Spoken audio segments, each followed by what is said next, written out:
You are now rocking with the Chicago Clubhouse Podcast, where they think they know everything, but honestly, they don't know shit.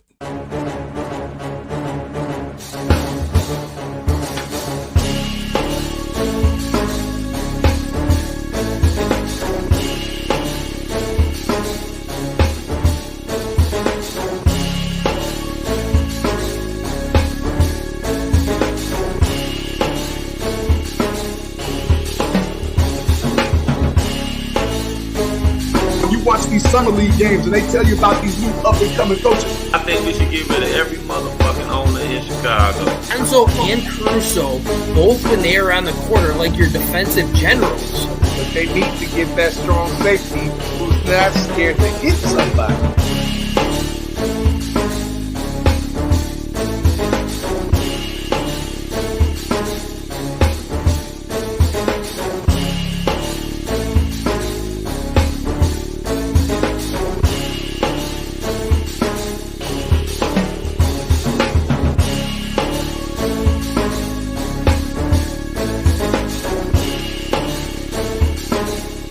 They really don't know shit.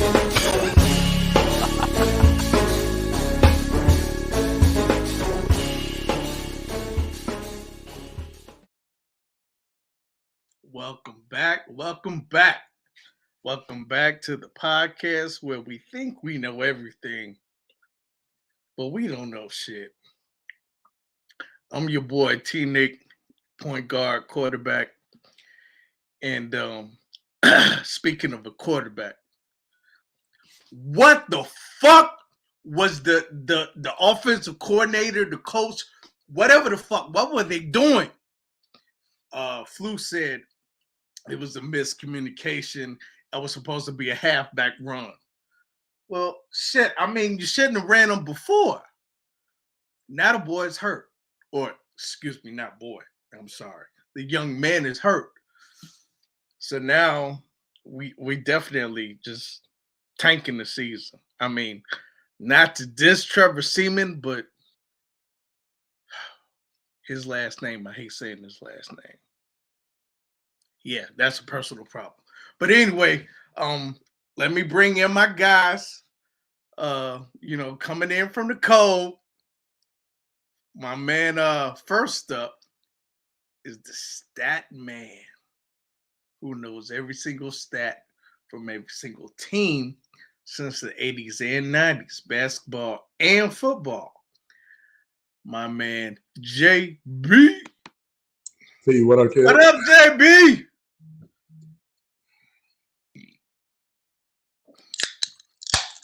Got to crack the Moors on this one.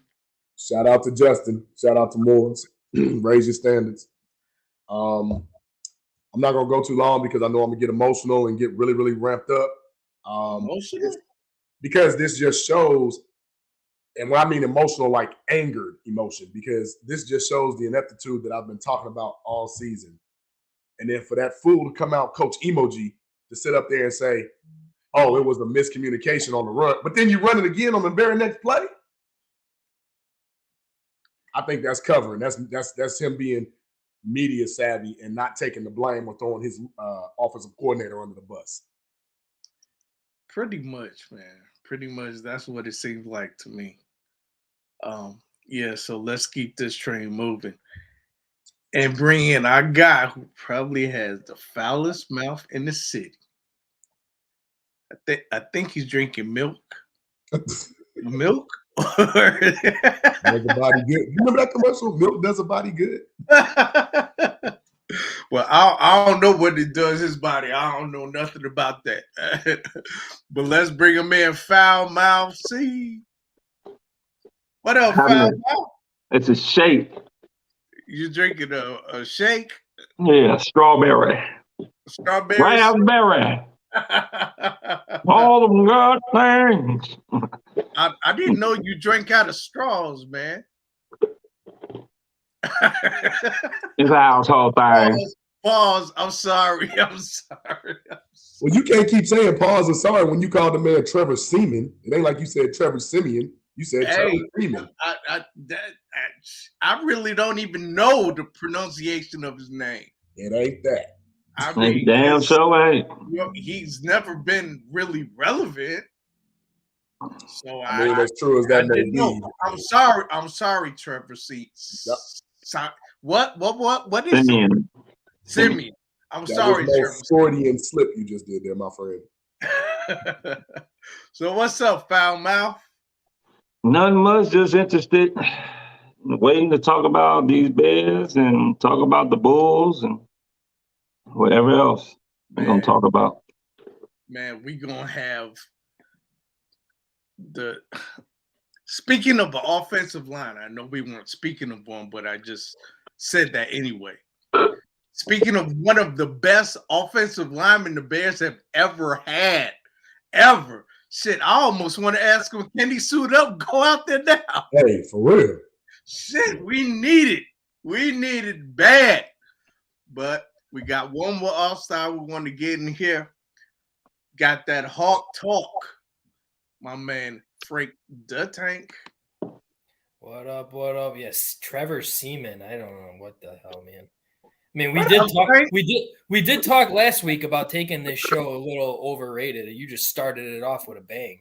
I just said the man's last name, and I don't like saying it. That's all I said.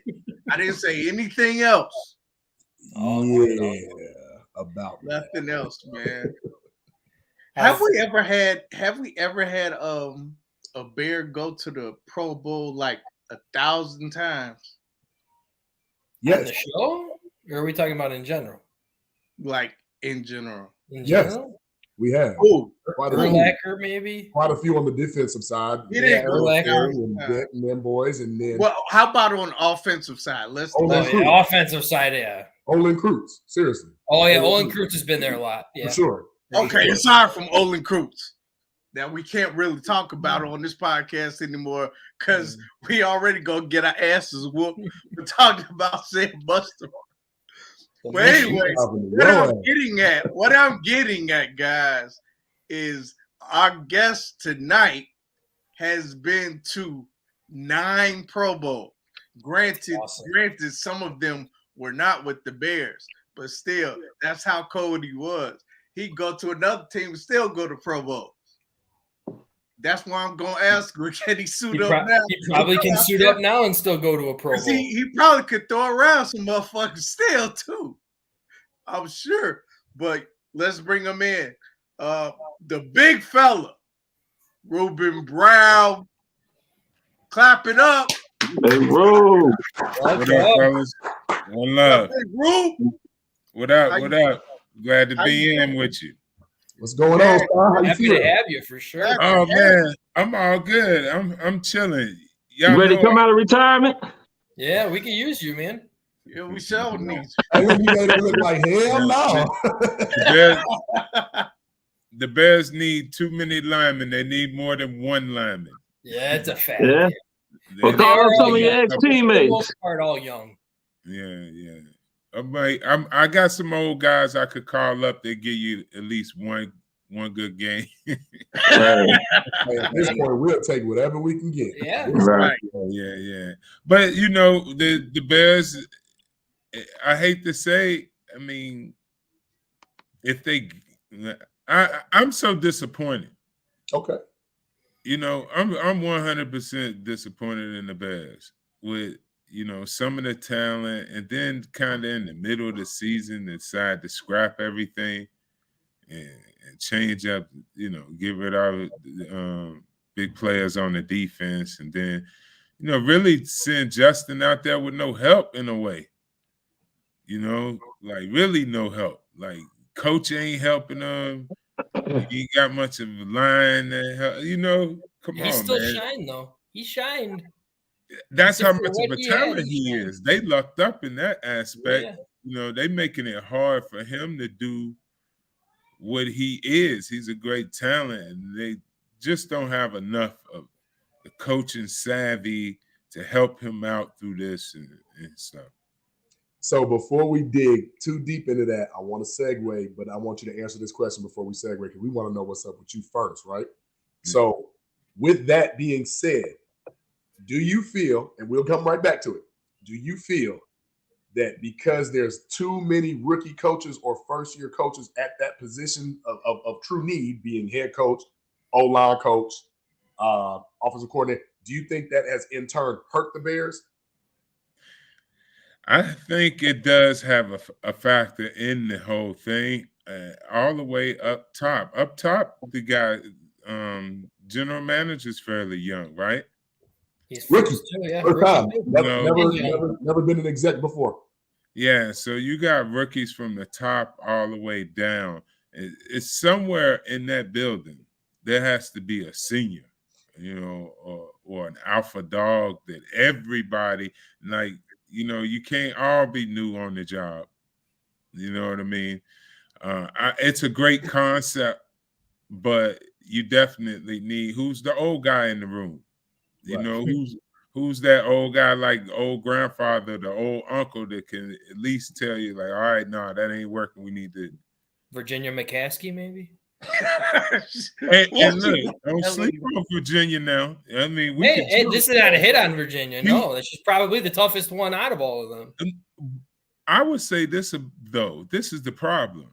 Virginia is the only one over there that actually knows football and high school. Yeah, I can understand that. And she ain't running it. And really, if she ran it, I guarantee you they have a better cohesive way they run. Guys, come on. Y'all longer fans than I have been. But once I got there, I learned the history of how much turnover the Bears constantly have. You can't build any culture of winning when you firing the GM, you're firing the head coach, you're firing this part of the team, you switching management with different members of the family constantly.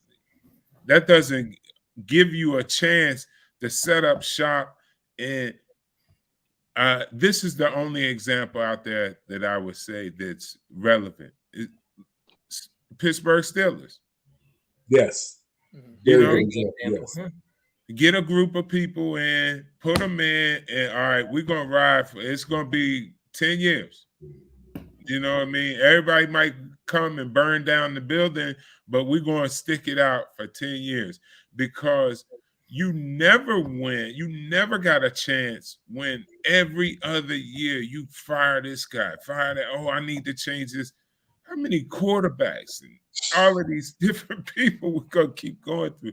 And this is probably one of the best potentially franchise quarterbacks that this team has had, and since when, guys? I think I say Jim McMahon. In my eyes, ever. There you go.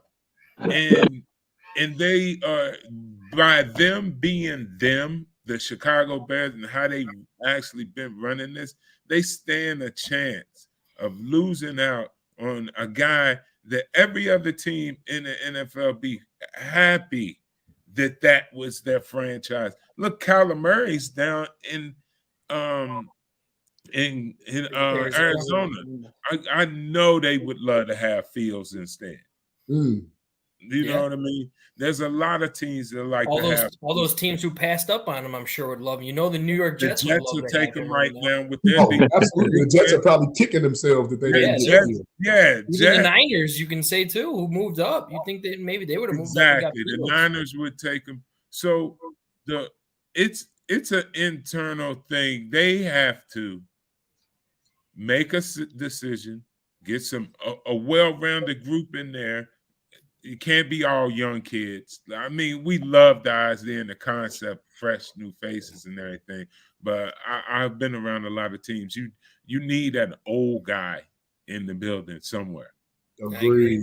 You need an old guy in there. And somebody reliable that everybody in the building respects. The owner respects, the general manager, everybody respects. And they haven't found a way to establish that. So go ahead, T. Go ahead. Oh, I was gonna say, Big Rube, we got another guy who's a part of this team. He's a rookie, the rookie of the team. Oh, I'm not the rookie anymore. No, you're not the rookie anymore, Frank. So we got a rookie on our team, and I told him, man, we having Big Rube on the podcast, And he said, "Oh man, that's one of my favorite linemen. Let me put something together for him." All right. So he put something together for you, but I'm gonna bring him in here so he can say what's up, and then he could present it to you. All right. That's So let's what's up. bring in my man Easy. What's good, y'all? How you doing, Ruben? Nice to meet you. Welcome back, Easy. What's up, guys? What up, First E? of all, really shitty game. Disappointing as always, but that's how the season's going.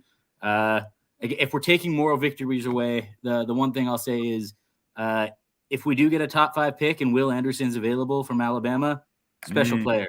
He could change his defense immediately. I just put together a highlight tape because I thought that's kind of what we do when guests come in. We get former Bears players. Last week we had Jeremy Langford and someone put together a highlight tape. So I just I realized it's kind of hard to put together a highlight tape for a guard.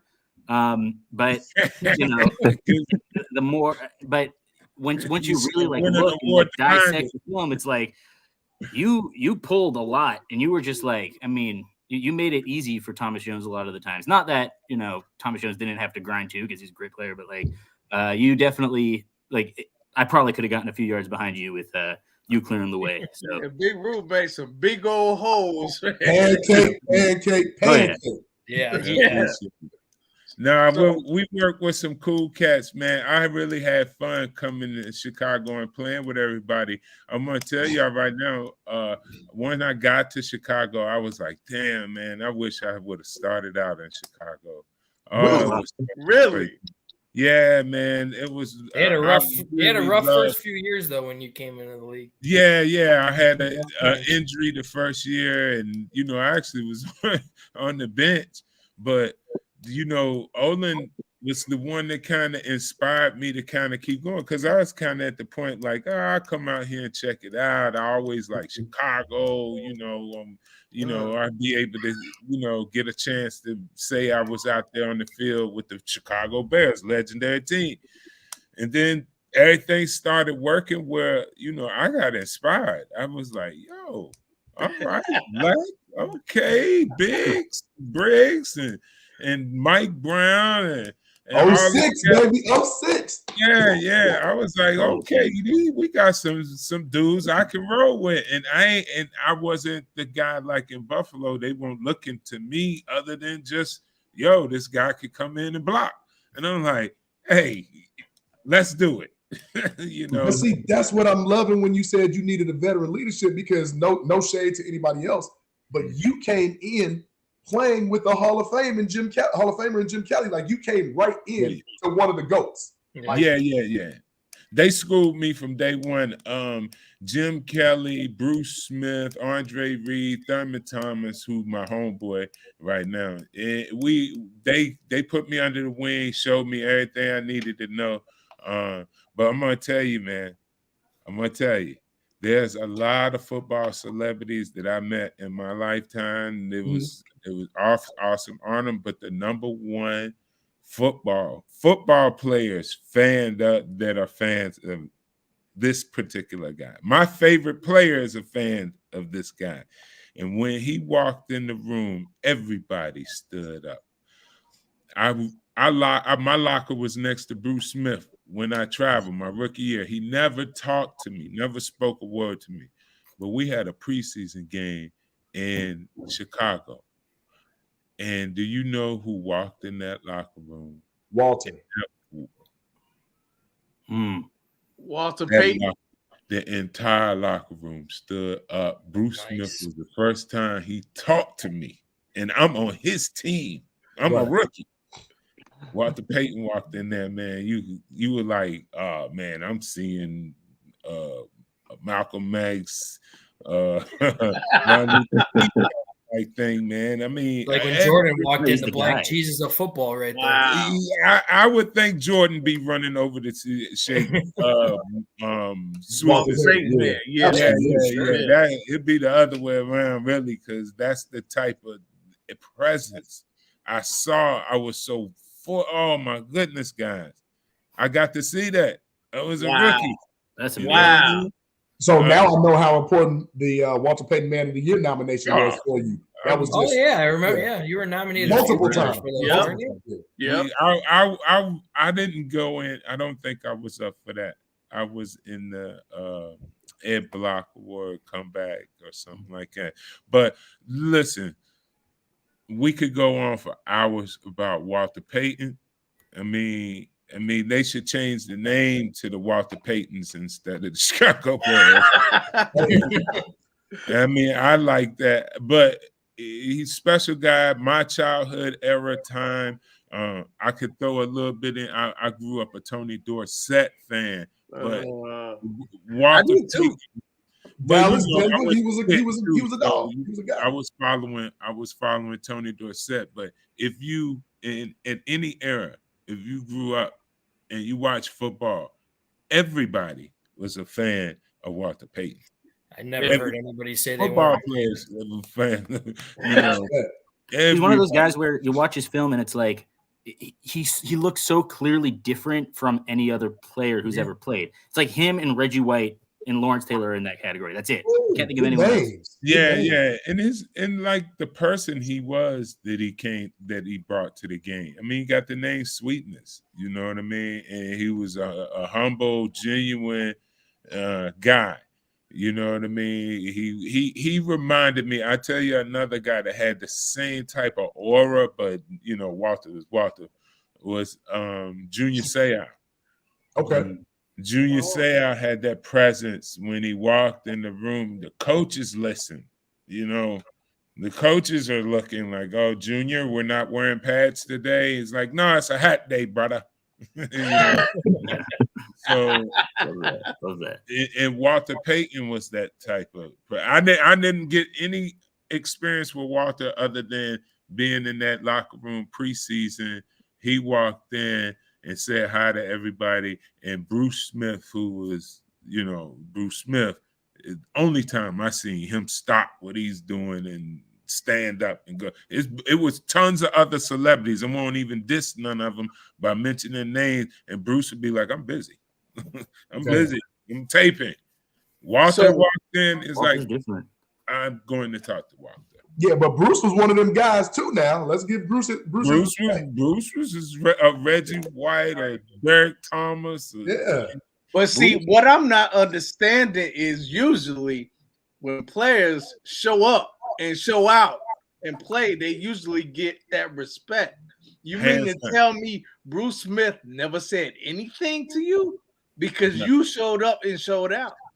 He didn't speak to me until my second year in the league.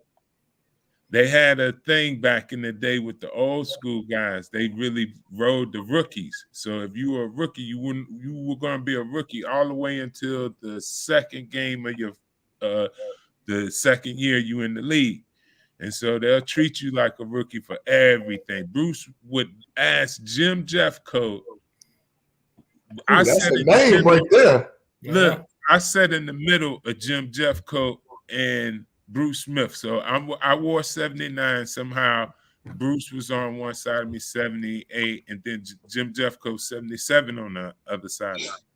And so Bruce had this routine of spraying tape on his hand, then putting the tape on it and stuff like that. But he's a diva, so he wanted somebody to bring it to him all the time. Oh, God. He was ready, like, it's my time for my taping. Can Jim, can you tell that rookie to grab the tape spray for me? And literally, all Bruce would have had to do is just reach over and grab it from Jim. But he didn't want to do that. He wanted to say, "Jim, tell the rookie to give me the tape spray." Rookie hazing. And listen, how did you feel about that? And that's what I'm going to tell you about. It's a lot of kids that went through that. And I see other guys kind of fold in them situations, couldn't handle that type of hazing and stuff like that. I had a whole different mindset. That was Bruce Smith. He could do whatever he wanted to do. He did not have to speak to me for 3 years. I did not care. I was working next to Bruce Smith. I was happy that Jim Jeffcoat, who's practically a Hall of Famer, was yet talk to me like, "Yeah, hey, Rube, hand him that." Thank you, Jim Jeffcoat. I'm going to pass to you. And then we'll pass this over to the Hall of Famer, Bruce Smith. So, however that I got that story to tell. So I didn't fold and take it personal and get, Bruce is Bruce was tough. He was tough. He was a tough dude. But I learned a lot from him. I had an amazing time with him, and we are great friends now. And he laughs about, putting me through all that. Awesome. That's funny. awesome. Yeah, that's funny.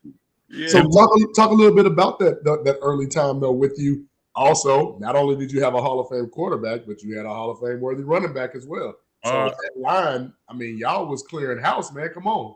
Oh, well, me and Thurman are best friends now. I talk to him a lot. My kids my middle son practically grew up in his house, and his youngest son grew up over my house. They constantly stick together.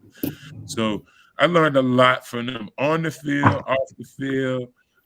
Really, a lot of the stuff I learned, I was really fortunate, to just be able to soak up all that information from Thurman about, the running game and how he liked to run the ball. And when I would pull, he was like, yeah, I like how you pull because you kind of got a running back type of thing. I'm like, I wish I was a running back. When I get the chance to pull out and get out of that congestion all the time, it was fun. So I wanted to make an impact for him. I mean, Thurman Thomas, man, it's kind of on. You don't get the block for Tony Dorsett. You don't get the block for Walter Payton, but you get the block for Thurman Thomas. Not a bad consolation. No, not at all. No. And that I brought that and all of that, what I learned from those guys over to Buffalo. Over to Chicago. And when Olin and those guys figured how to tap into that for me, because I was what you call a slow burn. And that's what they didn't know, because new coach was in the house and everybody wanted everything fast and ready and got to be, we were practically playing a game tempo in practice. And I kept telling Lovey them, I was like, y'all moving a little too fast. Mark, we did not do any of this until it was time to play the game, So, and I built up to stuff. I'm an older guy. Tommy and them run around like these kids, but they forced me. I stepped it up. I got there. I got there with them. And over the time, I started dropping knowledge to them about my experience with Bruce and Thurman and Jim and Andre. And I wore all the receivers that hurt me about Andre all the time. I used to, like, if the receivers, I forget, Rashid or any of them guys, in that, from that 04 time that I was there to 07 when I was done. If they dropped the ball, I was like, Andre Reed was on the jug machine every day. And I was in my house so everybody can hear. Dropping them hits. And they were dropping, those receivers were dropping a lot of passes. Andre Reed was a dog, too. Oh, my God. Jeez, man. Monster. He was funny dude. Funny guy, man. Andre was kind of shy amongst the big name Hall of Famers there, and he used to get teased a lot by Eric Molds, I remember Eric Molds, number 80. Out of Tennessee, I think. Great player, great returner. His college was Mississippi State. Okay. Yeah, and he was a beast for us, man. But the funny thing, Eric was a quiet jokester, and he used to make fun of Andre Reed's jerry curl. And look, we call it a jerry curl, but it wasn't a jerry curl. Andre just had nice hair. You know what I mean? He had that LB Shore, that Chris Williams, right? Yeah, Indian in his family. Yeah. But Eric Mose would constantly tease him every time he come back from the barbershop. He was like, "What kind of haircut you got there, son?" He's like, "Curl with the V, a curl with the V." And Eric would start to make a R&B song about Eric. Andre Reed has a curl with the V. And I'm talking, man. You happen to know the lyrics for that, do you? Man, it'd be nice to know the lyrics to that. Oh man, the chorus of the song was "Curl with the V." Curl with the V. Yeah, the El DeBarge. Andre wanted to kill him whenever he started singing that, but he would get the entire locker room, man. And I would be, I was one of the main ones rolling on the floor, like laughing. I mean, we had a lot of great times, and I conveyed a little bit of that to those guys, and it came out in spades on that Super Bowl team we had, because I think y'all started it was the era where some video was starting to come out, and Urlacher and Briggs and all of those guys would come up with these games in the locker room that reminded me of those days when we were building a real cohesive unit family. And we played together. Those guys would throw boxes on top of guys and say, "You got boxed up," and beat the hell out the box and toss them around in the locker room. We would have like all kinds of little contests and dance and stuff like that. I mean, it was insane. So I'm glad you said that, because that's another good segue, because I want to see some of your highlights with the Bears with that Super Bowl team. I mean, that was one of the best Bears lines we've had since '85. You, John Tate, Olin, Roberto Garza. Y'all remember Roberto Garza? And Fred Miller. Don't forget, Fred Miller was on the right side. Fred was a beast. Big Fred. Yeah, Fred was a Pro Bowler. Matter of fact, Fred won a Super Bowl with the Rams, and then got paid by Tennessee, and then came to us. That was one of our best lines. Yes, it was. It was unexpected that we ended up that way. I know that I was unexpected to end up on the line, actually, because I think they were just bringing me in to see if I still had some gas in the tank, and because they had Rex and they were trying to get other guards and people in there that they had hopes for.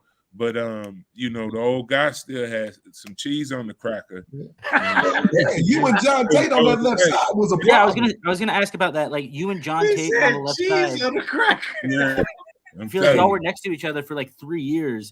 I loved it. What role does consistency play in like just having a consistent unit on that line? Like how much did that matter that like you and Olin and John Tate were next to each other for 3 years? Like, do you think that played a big factor in definitely such a good line? It is huge. And listen, I'm gonna tell you, number one, that is the only way that your team is successful. You get your frontline guys have to have chemistry, and that chemistry is built over time. I go back to the first year we were playing next to each other. Olin and I were playing next to. I'm kind of like I have always been an alpha coming from over in Buffalo, and now I'm playing next to Olin, who's an alpha, and we literally were in like arguments about how we wanted to block stuff. And, I know that we came together after a game where our communication caused a sack, and after that, somehow our argument stopped and our bonding began, and it was over then. It was a lot. I was like, damn, man, I wish I had this guy all my life. We could go in the game and face anybody. We had Pat Williams and all of them. You name a team, you name a D lineman, Rodgers. Who? Uh-oh. And we was like, And the best part about it was the team was putting it all on the run game. So we was like, yo, we're just gonna grind it out. We're gonna beat them up. And Tate was awesome. Tate was awesome. And Fred Miller's awesome. And I can't say enough playing next to Olin. Everybody know he's a legend, but his work ethic was really the theme for our offensive line. Now, all the guys that did the work were rugged and good as good can be, but Olin's work ethic really set the tone, how things were going to happen. And from then, we started mowing stuff down and was just like, put it on our shoulders, coach, which they should have did in the Super Bowl. We'd be wearing a fucking ring. You had it going early. I remember you sprung Jones for like 50 yards. Yeah. Keep Peyton Manning off the field. Give Jones the ball. I mean, is that like still like a sore spot for you all moving forward? Hell yeah. I'm glad it's not just me then. It ain't never going away, especially when we were in it. You know, the sad thing about it is, you know, one of those fumbles, we turned the ball over so many times. I mean, like when the Rex don't get the ball from the center, then that's twice, 3 times. Yeah, that was Super Bowl. But that was a good hit on Thomas Jones, though. I got to give him credit. Like, and he's a beast. You think that wasn't Thomas Jones? That was said. Cedric Benson. Oh, I'm sorry, Cedric Benson. The rookie. God rest him. Cedric Benson wasn't. He should have never had the ball in his hand. Right, God rest his soul. He should have never been in the game. He never should have. Thomas Jones should have had that ball all night long. Yeah, I kind of like Adrian Peterson.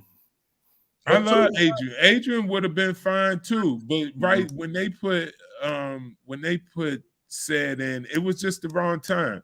And I'll tell you, I think the biggest problem was our offense jumped the gun getting out of the game plan, because we did see some matchups that we could have exploited. Like Bernard Berrien was running across the middle and there was a linebacker trailing him. I mean, BB would have dusted that if Rex could get the ball and give it to him.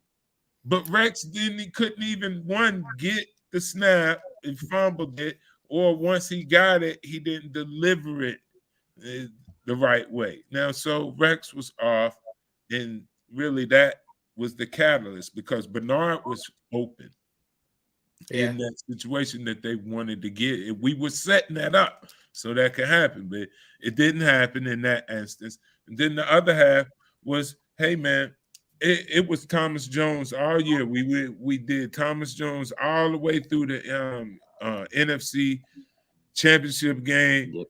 What in the world are you thinking pulling him after he had just practically took it down to the goal line? Right.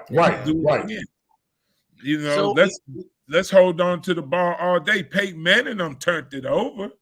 That's a good question. They were beatable. They kept, Tillman got a. We were winning into the fourth. So even as we struggled, we still were on the board into the fourth, and then that was it. After that last pick, it was pretty much it. A couple blown 2nd and 1s. Is this true that Cedric Benson didn't get along with Thomas? No, that's not true. Thomas Jones is a tough, prickly guy when he was preparing for football, man. And if you listen to some of the stuff he said right now, it's very true.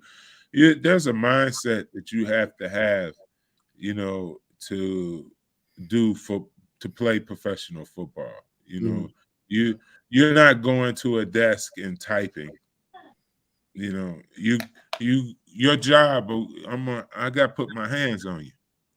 Y'all ever see the movie 5 Heartbeats when the guy jump up from the seat mad because he said every night I got to fight to prove my love. Yep. All right, that's professional football. Every damn day I got to fight to prove my love. So it was more competitive. It was more competitive than not liking each other. It wasn't even any competitiveness in it. It was that I think the two of them just weren't like buddy. They just were buddy. They were nice to each other. They said hi to each other. They communicated, but they weren't like me and Olin. You saw me and Olin. We were like tag team partners. You know what I mean? And we were always hanging together. We all went everywhere together. We would invite the O-line dinners. The running backs came to our dinner. You know what I mean? When I was finding highlights of you, I found just there was a moment in a Vikings game from the championship season where you and John Tate and Krutz were on the sideline like talking to Jason McKee, and it was just like everyone was sitting around there just like listening so intently to what you had to say. And clearly, I mean, you had great influence over like the whole line and probably the running backs too. I was just the old guy in the room. But look, you need an old guy. Hey, I told you we was gonna come back to that, right? Can we show some of them highlights, man? Because I'm I want to see. You want to pull them up? Take Ruben down memory lane real quick. All right, let's do it.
I know Belly didn't want to run into your ass again. I have a longer one on YouTube, but I picked out some of the best ones. Like, I want to know how many times did Thomas Jones take you to dinner? You were his lead block a lot. Oh man, he didn't have to. It was actually, them using me on that power play a lot kind of developed my early year on Green Bay. Okay. And I think I had just kind of started. They weren't sure that I was going to start, but a couple other guys were hurt and they put me in, and I come in and they run the play once, and I kind of bounced through and hit one guy that was penetrating, and then I kept going. And then after that, Olin was like, yo, coach, if we don't use that more often, because I kind of like, there was some penetration. I did that and we kept going. We kept using it. I'm raising my hand because I have a question. You just said something that I listened very well. Yeah. When you first got there, after being an 8-time Pro Bowler, they didn't know if you was going to start. Mm-hmm. Hey, when I got Ron Turner or Levy? Both. Oh, come on, Rube. Now, I'm gonna put it like this. It was a project all around because myself, I wasn't too sure on what was going to happen. I was just like, just give me a shot. And honestly, I was a little miffed about leaving Buffalo. So I said, I'll come out and, matter of fact, fill your backup right guard spot, which I hadn't even played. Right, I was on the left side. Yeah, I've always been left since you got on the pit. Right. So wait, so who was? Because I'm getting old. I don't remember any other. We had like Edwards. We had what's his name? No, I'm talking about like that you wouldn't have started over because I remember they drafted St. Clair or somebody like that. I remember that. Right. Andy, maybe. But Gandy was still there. Ross Tucker was still there. I remember Ross Tucker, right? He was the starting left guard, actually. Rex, no? Yeah, Rex was the starting left guard. And then on the right side, they were trying to figure out people, Metcalf, Gandy, Steve Evans, whole list of people. And they had me in the mix. And I was there up until they saw me play left. And then they were like, why are you on the right side when you play left as well? I was like, no, I just wanted to try something new. I wanted to build on my legacy, so to speak. I wanted to not just be a left guard. I wanted to say if I could play the versatility, other positions, but it would just happen. And honestly, I was starting to get used to it. It was awkward at first because I'd never done it after, playing 8 years in Buffalo at it and then moving to the right. It's really difficult. But what made it easy for me, oh my God, I had the joy of doing double teams with a guy named, we called him Gibby, but it was Aaron Gibson. Right? Okay, yeah. The tackle, right? Yeah. Oh my God. Y'all remember how big that guy was? He's like 6'7". No, we thought we were going to get big things from him. I remember seeing that guy's hands up close, man. Like, he could have just palmed my head and picked was he not like, I don't think I'm exact, was he not like 360 pounds? He was, and he was strong as, oh my God. I'm gonna tell you this story, man. So I never really played. I hadn't played right, so I'm getting used to my stance and my positioning. And we have a double team block, and this is my first time working with Gibby over on the right side. He's a funny guy, really nice. He's smart. He knew his stuff, but he was battling a lot of injury. Mm-hmm. So it limited his mobility, but boy, oh boy, I wish he was mobile. Anyway, we had double team. The first time this guy double teamed with me, we didn't even have pads on. He came down and pushed the guy that I was setting up for him to come and block, so we can double him up to the linebacker. He blocked me, the D lineman, and the linebacker. At one point, I'm in the block like, oh, wow, this is great. Then the next minute, I'm like, I got to get the hell out of this, man. This dude just came and cleaned everything out. And after I got that kind of got my juices going again. I'm like, oh, man, I could really ask Coach hey, when I'm in, I want to be next to him. Makes everybody's job easier on that one. I'm gonna make up for whatever he can't do. If he got it, we'll figure that out. But I said, we get double. I want this guy right here, boy. Yeah. Oh my God, man! He was like a real live bulldozer, like I never even seen in my life. Jesus, wow! And he was amazing, man. Just unfortunate that he couldn't stay healthy. Yeah, that happens with a lot of those big guys. For him. And I want to ask about that because in the NFL today, at least from a fan's perspective, it feels like the game's more built on athleticism. So, do you feel like the game is kind of going away from guys built like Aaron Gibson? I don't know, like just from a fan, that's kind of what I've seen. I think it's just a cycle right now. I think at some point in time, there's going to be a big guy, a team that comes out with a bunch of big guys and figures out how to be effective in the game. I could tell you now how to do it, but, it's too many of the other guys right now to find a cohesive group of big Aaron Gibson guys or the old school big wide bodies and just have them maul straight down the field because, in this type of offense that is being run now, the linemen are, man, there's got to be a lot of soft. No, not soft. But I'll tell you, it's more of what. I'll tell you this. I was a much more vicious blocker at a younger age because just naturally stamina young and youth. And then as I got older, I learned way more about how to just be in front of the guy and keep him from making the play, or being in front of one guy and actually messing with the angle, and then you end up getting two guys, and I didn't have to do that with just muscling a guy off the line of scrimmage. I did that with the technique and the angles and stuff. And I'm talking, this is professor football shit right here, guys. Right. You know what I mean? That's what I live for. So I could see a lot of the technique that they use today is something I used when I became older as a player.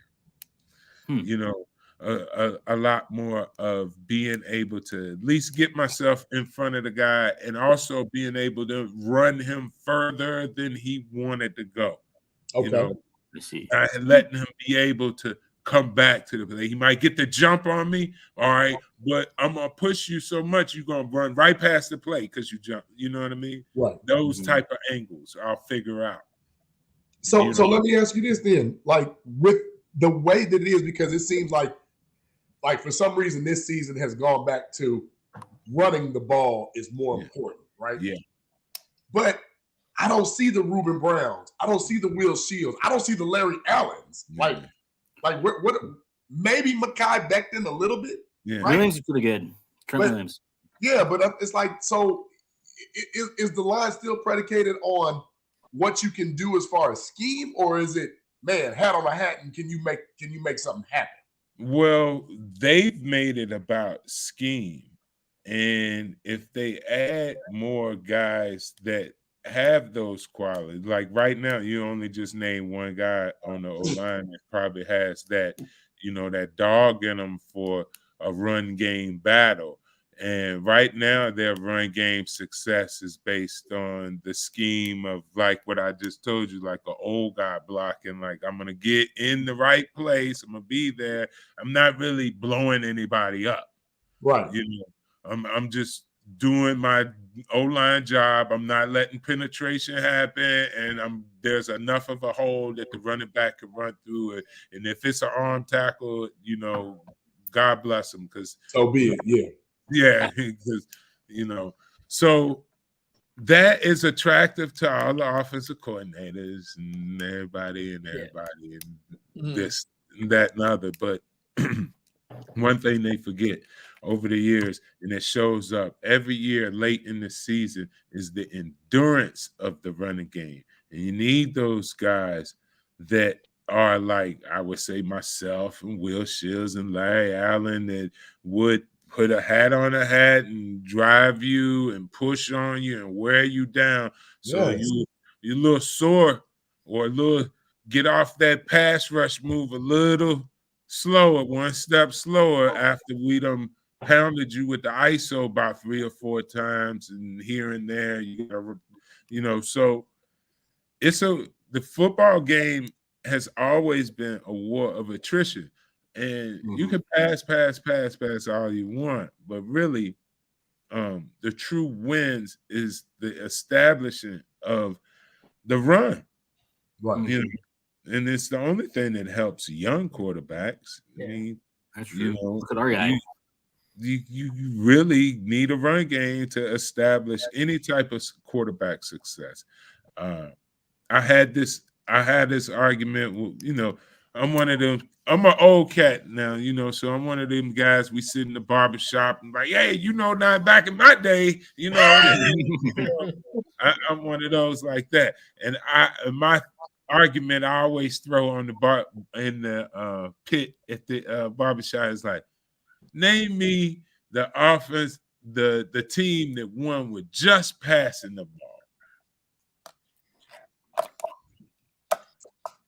You don't have to have a dominant run game, but it has to have an established one.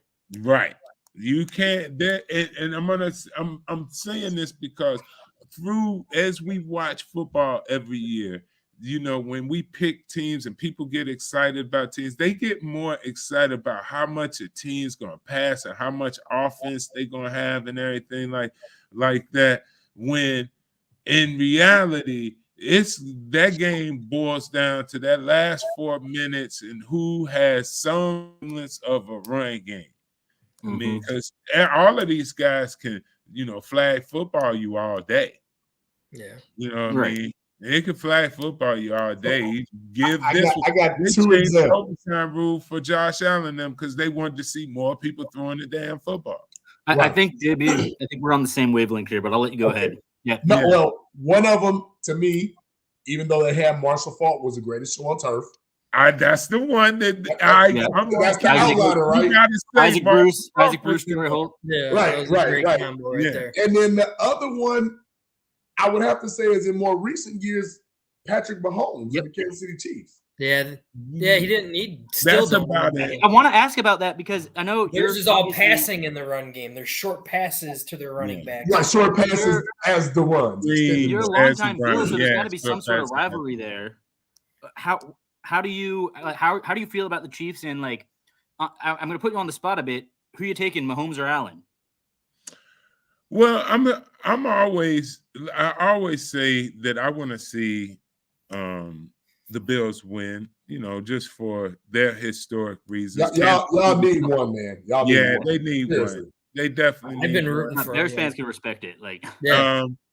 But I'm Andy Reid has never passed the ball pretty much. I mean, run the ball. Run the ball, yeah. So, Even when he was with Philly, But he he's a run the ball. modern day guy, and it's been a long, hard road for him to get there to pull that off. And I just throw that statement out there. Not so much to say there isn't a team that's really pass heavy that won the Super Bowl. Obviously, the Rams, but they had Marshall Faulk. But that's a modern thing. And all the teams now know that secret ingredient is that run, right? That's where the RPOs are popping up and the first option quarterbacks and such thing. Because now, because it's so passing and everybody's got to get in cover, everybody's covering. Everybody can cover, oh yeah, linebackers. The DBs, the linebackers right now are safeties. Hell yeah, running 4-4s. Like, what are we Yeah. doing? Everybody's tall. playing Like, they're really dime not. and nickel. Yes. It feels almost positionless on defense with There's Parsons. no regular defense, Yeah, I nothing agree like with that. that. This is dime and nickel. Everybody's playing Madden. But the thing is, at some point, the NFL is copying because it went this way because of the past game. But there's always up and down, and running will always be necessary in football. Hands down, you need to run. So I'm glad you said that because even if you go back to when Peyton Manning had that historic season and won the Super Bowl, it was the running game that actually solidified the Super Bowl. If you go back to when Even when he won it with Denver, was the same way. But the year the Patriots won before that, Corey Dillon. Y'all remember Corey Dillon? Huge in the Super Bowl. And 2 years after that, it was McGarrett Blunt, right? They had Antoine Smith one year. They had Corey Dillon. Forgot about Antoine Smith. Yeah. Then they had Blunt, but there was somebody else in that mix too. The little running backs that they. Well, I remember they had Kevin Falk. Remember Kevin Falk? There you go, Falk. Yeah. Deion Lewis and James White. A lot of for a little running. bit. James White, right? Like, You got to run. I think they devalue the running back so bad now, which is another reason why I'm glad you on here, Ruben, because we really especially on this show, we believe for the most part in building inside out. Yeah. I don't care. You can have Joe Montana back there. If it's me and Easy and Frank and T-Nick and Foulmouth blocking, he ain't gonna be Joe Montana. No, he ain't gonna get nothing. Most likely not. It might hold up better than Sam Mustipher, though. Well, I was getting. Oh, God. I was getting to that. Frank.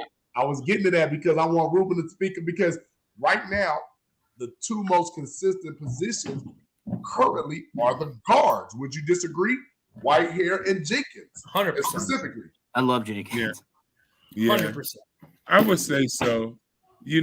And I would say part of it is I don't think at times they've given the rest of the line's been hit or miss, and that's They a tough. little maligned though, Ruben. They're pretty solid in the talented. run game. They're just struggle badly in the pass game. But that's the thing. They put them in position where they're not going to be successful. That was going to be my next question. It doesn't help having such young. That's a great segue to my next question. Yeah. Come on, Frank. Come on with it. When we were talking earlier about veteran leadership on that offensive line and wanting to keep an offensive line together, what would you do with this Bears offensive line right now? Because they're all young. Mm-hmm. I mean, Mustapher is in his 4th year, right? 3rd year? Yeah. I mean, that and Whitehair's like same in his 3rd year. But other than that, Whitehair's pretty old. blindside tackles are Whitehair got to be year 5 or 6, right? Maybe 7. Maybe he started off as a center. Whitehair's been there for quite some time. No, he's been there for a minute. Right, because he started off as our veteran center. guy on that line. He was our center.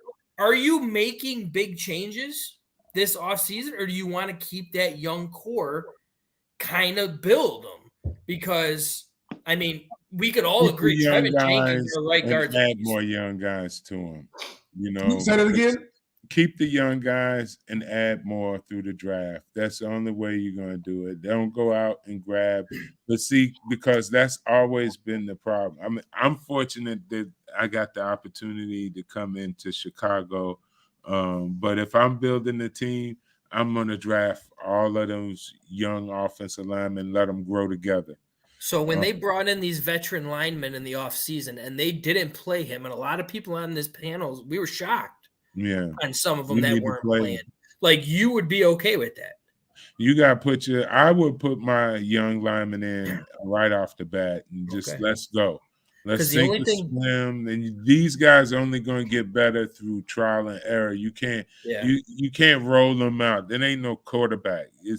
I gotta get them in there and get them bloody and see how they heal themselves. They come back and ready to bite and fight. Then I got some. If not, I'm time to cut. We're gonna bring in the next guy. We believed in that, but we always thought in like the back. We always thought in the back of our heads, though, you have your franchise quarterback now. So now it's scary to play those young guys. Yeah, it really is. His ass whooped again. They messed. They put the horse before the apple cart. The cart before the horse. Yeah. Agreed. I agree with that. So they in that position. So now that's what they're gonna do. Because I can't see getting a collective group of veteran players that gonna come together quick enough for Fields to do his thing. They kind of set the die and it's cast. So you feel like they're going to have to pretty much build a young line in front of him and listen. You can't afford to do it. It's scary. Yeah, it's scary shit, man. I believe you could. And it's risky. And it's risky in the sense that, if you want Justin to be like the scrambling Lamar run. None of us want that. I want that to be. I want him to lead us to touchdowns. We do not want that. But I want him to win games. It's going to have to be the play action game for him. With a young line, with a young offensive line, it's got to be based around some serious, strong run options with big play, over the top passes so that you limit and also max protect as much as you can to help the line. Now there's a lot of things that coaches overlook when they have struggling offensive lines and they want to get back and pass the ball. We had one for 4 years last year. Yeah, and they make the odd choice knowing that they have a struggling offensive line and say, we want to drop back and throw 7-step, 9-step. Makes me sick. Take long routes that double hitch routes. And then your quarterback gets hit 29 times a game and sacked 14 times in his rookie debut. Exactly. How come you not with giving them only the set up punch real quick and that ball should be gone. Yeah. If if the O lineman happened to be have him whiffing, being aggressive, attacking, because he knows that ball is coming out, opposed to him being nervous, like, oh man, this guy in front of me got 3-way go, and I gotta hold up for 4 seconds. Oh hell, no! Let them play free. And they young, they energetic, they got the energy. I would say, I want you to fire off and hit every damn thing you see out there. I'm gonna give you 2 seconds, that ball gonna be gone. And then I will say, we don't see that with this offense. Like, it drives me nuts. I mean, I like that, and I agree. The one thing I will say is, let's not act like the offense has been totally inept, because the past few games, dating back to the New England game, the offense has been pretty good. You know, like, they're putting points on the board. They're getting on the field. Sure, there are problems, and Fields isn't perfect yet. Braxton Jones, obviously, young kid at left tackle. You know, he's had his moments, but he's going to struggle. He's a young. Like, I still think the offense is trending in the right direction. Do you think is that an overly optimistic take? Not at all. I mean, they finding some run game life in there, and just more of that just is what's going to heal them, you know, as much as they can find. And listen, this time of year is the perfect time to find that type of, you know, part of your game and offense. You know, it definitely gives the defense a break that it needs, you know, by sustaining drives, wearing the opposing team out, just in general, leaning on people. Fourth quarter in this part of the season, how many home games left in Chicago? Let me look. Decent amount, actually. They were front loaded with away games. So yeah, I think right now they need 3 or 4. 3, and it's going to be cold. Yeah, it's going to be freezing. Where the run game plays in the fall. I think they're going to have to move around some linemen. They're going to have to bring some guys that they probably haven't really tried. Like, we haven't seen Leatherwood. Leatherwood's been taking a lot of snaps. I wouldn't mind seeing Dieter Iceland in at center over Mustafa, because shit, you can't get no fucking work. Man, you don't put anybody over Mustafa. Yeah. Ruben, this is why we always say Krutz will never come on the show. Because he's really good with Mustafa. Hey, but okay. Full transparency. We got to call a spade a spade. Yeah. He's terrible. And I'm not trying to it's awful. Hey, Ruben, you one of my favorite players, man. Like, real talk. And I would never disrespect anybody that's been there, because I'm a 6'4", 223 pounder. I don't know what it's like to be in the trenches. But that dude, I mean, come on, Ruben, come on. Yeah, he having a hard time at it, man. Can we show Ruben? We're gonna show this one. I don't put a lot of stock. Our famous Mustafa thing. Today we're going to be looking at a film breakdown of Sam Mustafa. You see a high football IQ, his great athleticism, his ability to consistently block, his ability to consistently snap. Yeah, we need to hold on to him as long as we can. Poor Humpty Dumpty. He's always falling down.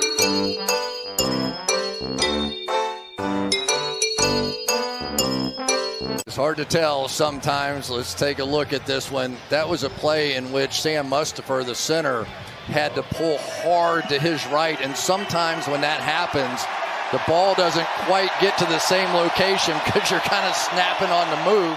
You know, Mustafa is like a big guy. His lower body looks mushy. If that's a word. You know, it's kind of like, it's not really he's got a mushy lower body, and it's.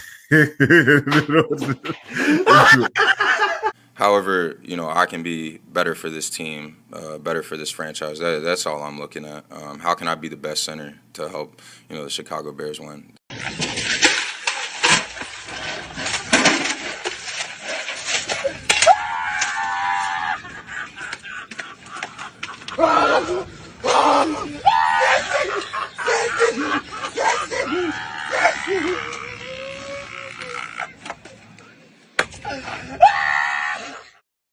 Yeah, y'all wrong. Hey, I'd rather get that guy in the Andre Fatigue shorts to block the center, man. Like those guys at the picnic table. I know we having a little fun. It's also like, I don't put a lot of stock into what Pro Football Focus says, but there was one game where his pass blocking score was a 1.5. And I think that might need to be looked into a little bit. And again, like, I don't know how PFF does it. I really don't. But 1.5 is really, really bad. Unless you're a golfer. I've watched the film. He doesn't. It's never been on PPF or whatever the hell it's called, Pro Football Focus, PFF. It's the lowest that it's ever been. In their history, correct? Yes. Yeah. He needs some help. Yeah. But I mean, he's been around a while and he's been getting help. It's not Olin ain't walking through that door. He's an undrafted rookie, like not Jay Hilgenberg ain't walking through that door. No. It's like this: you bench him, and then all of a sudden, the guy that you bench him for goes the fuck out. Like I don't know what the fuck is going on. It's literally like made a deal. Are y'all saying the Bears would be in the race, be the first team to draft the center first? They should be. They should. There's going to be. There are a few. They should. There's a few good centers that will fall to round 2. Who was the center that got drafted really high last year? Is that the guy that's over at the Eagles now? Is doing well? No, that was the Eagles center is Jason Kelsey. You talking about Buddy from Iowa? Yeah. I can't think of his name right now. Is he on the Ravens? Is it Eichenberg or something like that? Somebody got him playing right off the bat. I know that. Yeah, I think that's Eichenberg. I mean, the Eagles got man. I got was a center at Bama. All these young kids, I forget all their names. So, but it is. You could possibly, you in the line in the market for more linemen anyway. It ain't gonna happen this year. There's some good free agents coming out. It's like you said, Ruben. You have to pay them. You need some vets. Like, I don't mind the young guys. You know what I'm saying? That's cool. Yeah. But they need some vets along that line because you look at Jackson Jones. Rodney Hudson goes to hit the open market. I think he'd be perfect. Rodney Hudson, Arizona. He's getting old. Rodney Hudson, center, Arizona. You don't think so? You don't want nobody too long in the team. They did draft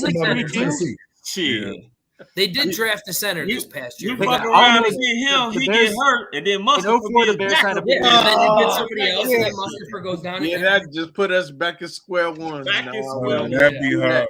We don't want. But no, Ruben, Ruben, you bring up a good point because if this is an unprecedented moment in draft history, and that is because we all know how important having a center is, not just for the blocking and passing scheme, but acknowledging calls, line protections, line shifts. Like the center makes so much of a difference and huge.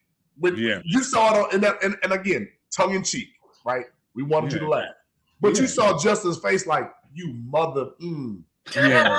And it's just like, say it. It's kind of like, and all that is not Sam Mustapher because why is Eberflus and Getty putting him even in that position to fail? That's many times. I like what you said about 1001, 1002, get rid of the balls. Quick slants, overrounds. You don't do that. You don't get it. You're absolutely 1,000% correct. But if you know that you don't have that presence up the middle, where's my Ruben Brown? Where's my John Tate? That's because they're trying to lose.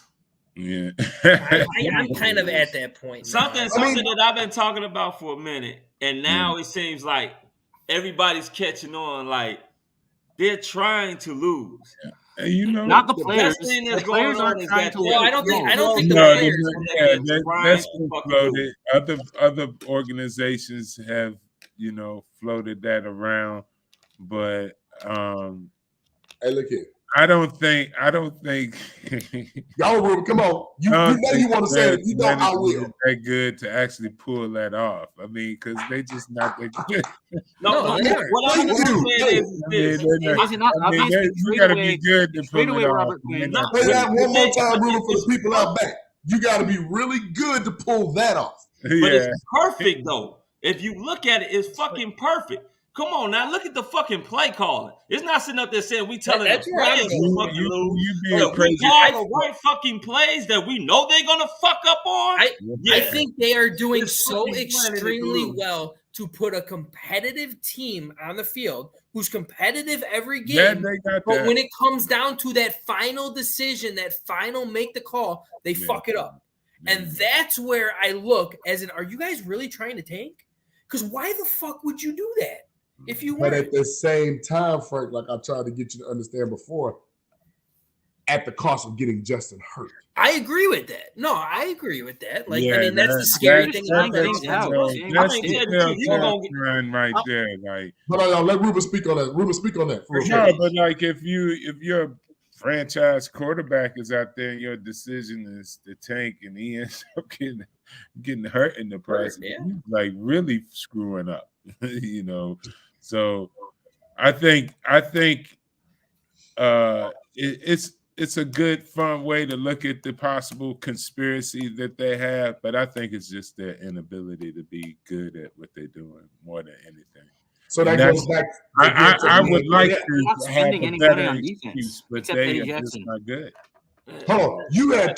You had for sure Ryan Turner that wanted to prove he was as good as his brother, Noah, and you had Lovey that had something to prove because he was a black man.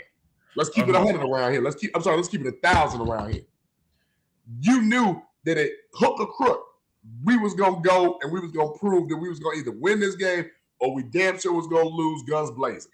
Yeah, this man. Right now, I can't say that because full transparency, the Bears could easily tell me where I'm wrong.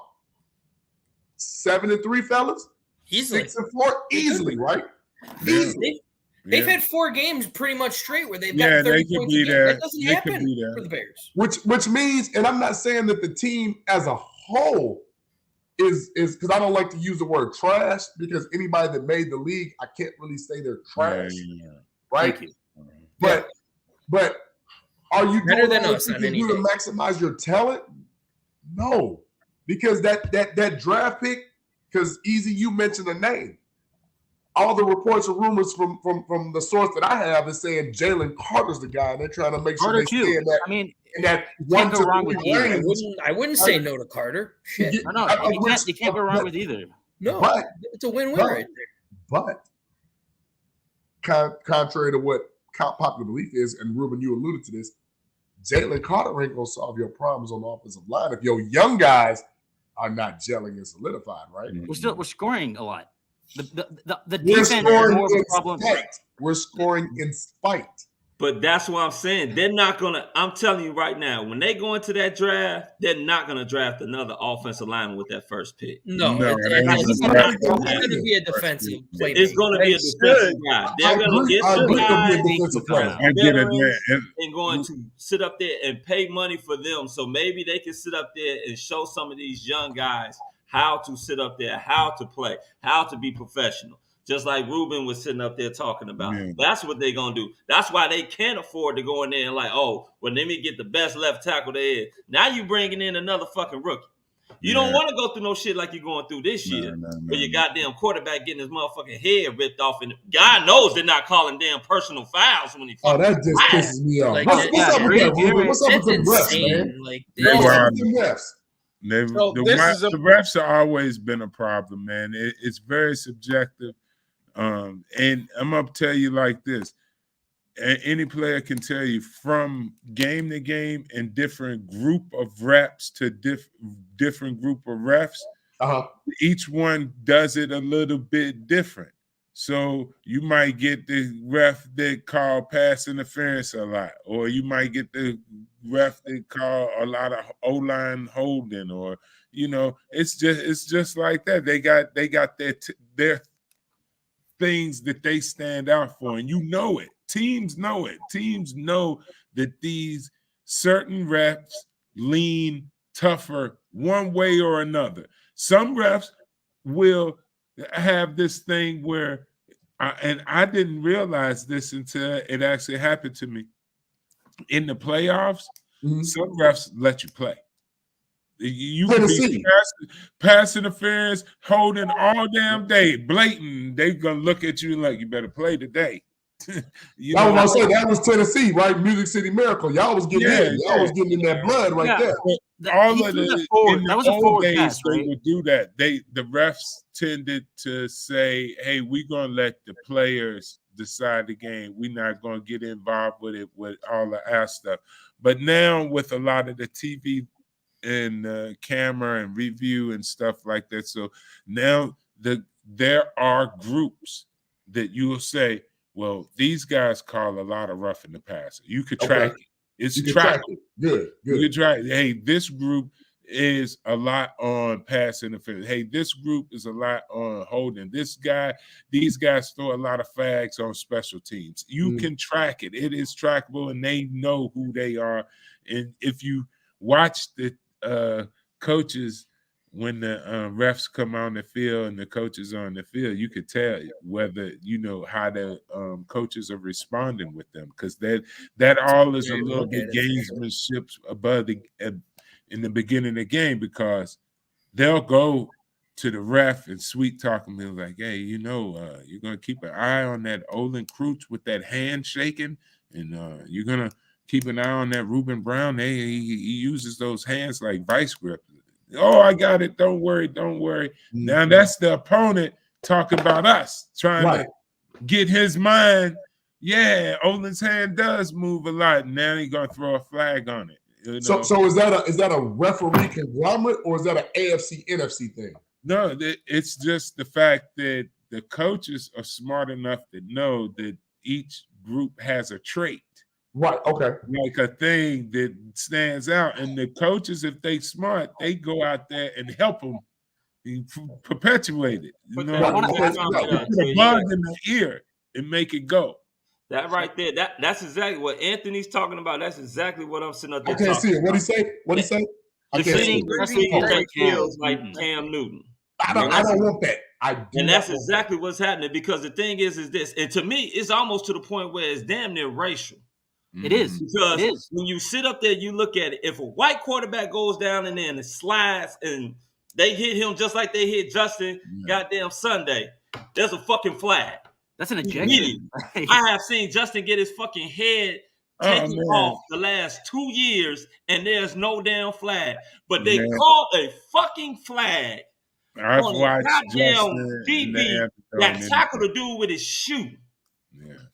They ain't throwing anything on him. Lamar Jackson, Kyler Murray, the list goes on and on.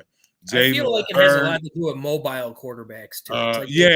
They don't call it on mobile quarterbacks because they kind of treat them like they're running backs. I mean, you got two guys in no, that's not true, because they'll call it for Josh Allen. They'll call it for Josh Allen. They calling that shit. You notice how the rule is about, like, you can't late hit a quarterback when he's in the pocket, but when he scrambles, it's like once he becomes a runner, it's like, oh, now it's okay to hit. Oh, they calling it on guys that run it, and then they don't know what they're doing right now. It's going to take a minute for them to figure out what they, how they really going to sit on this. But I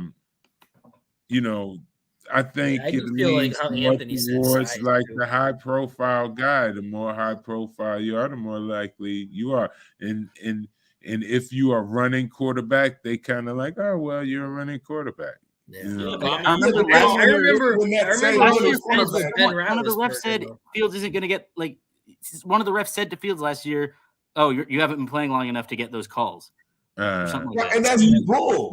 Now that goes right into what I was saying. There's different groups of refs that have already a bias.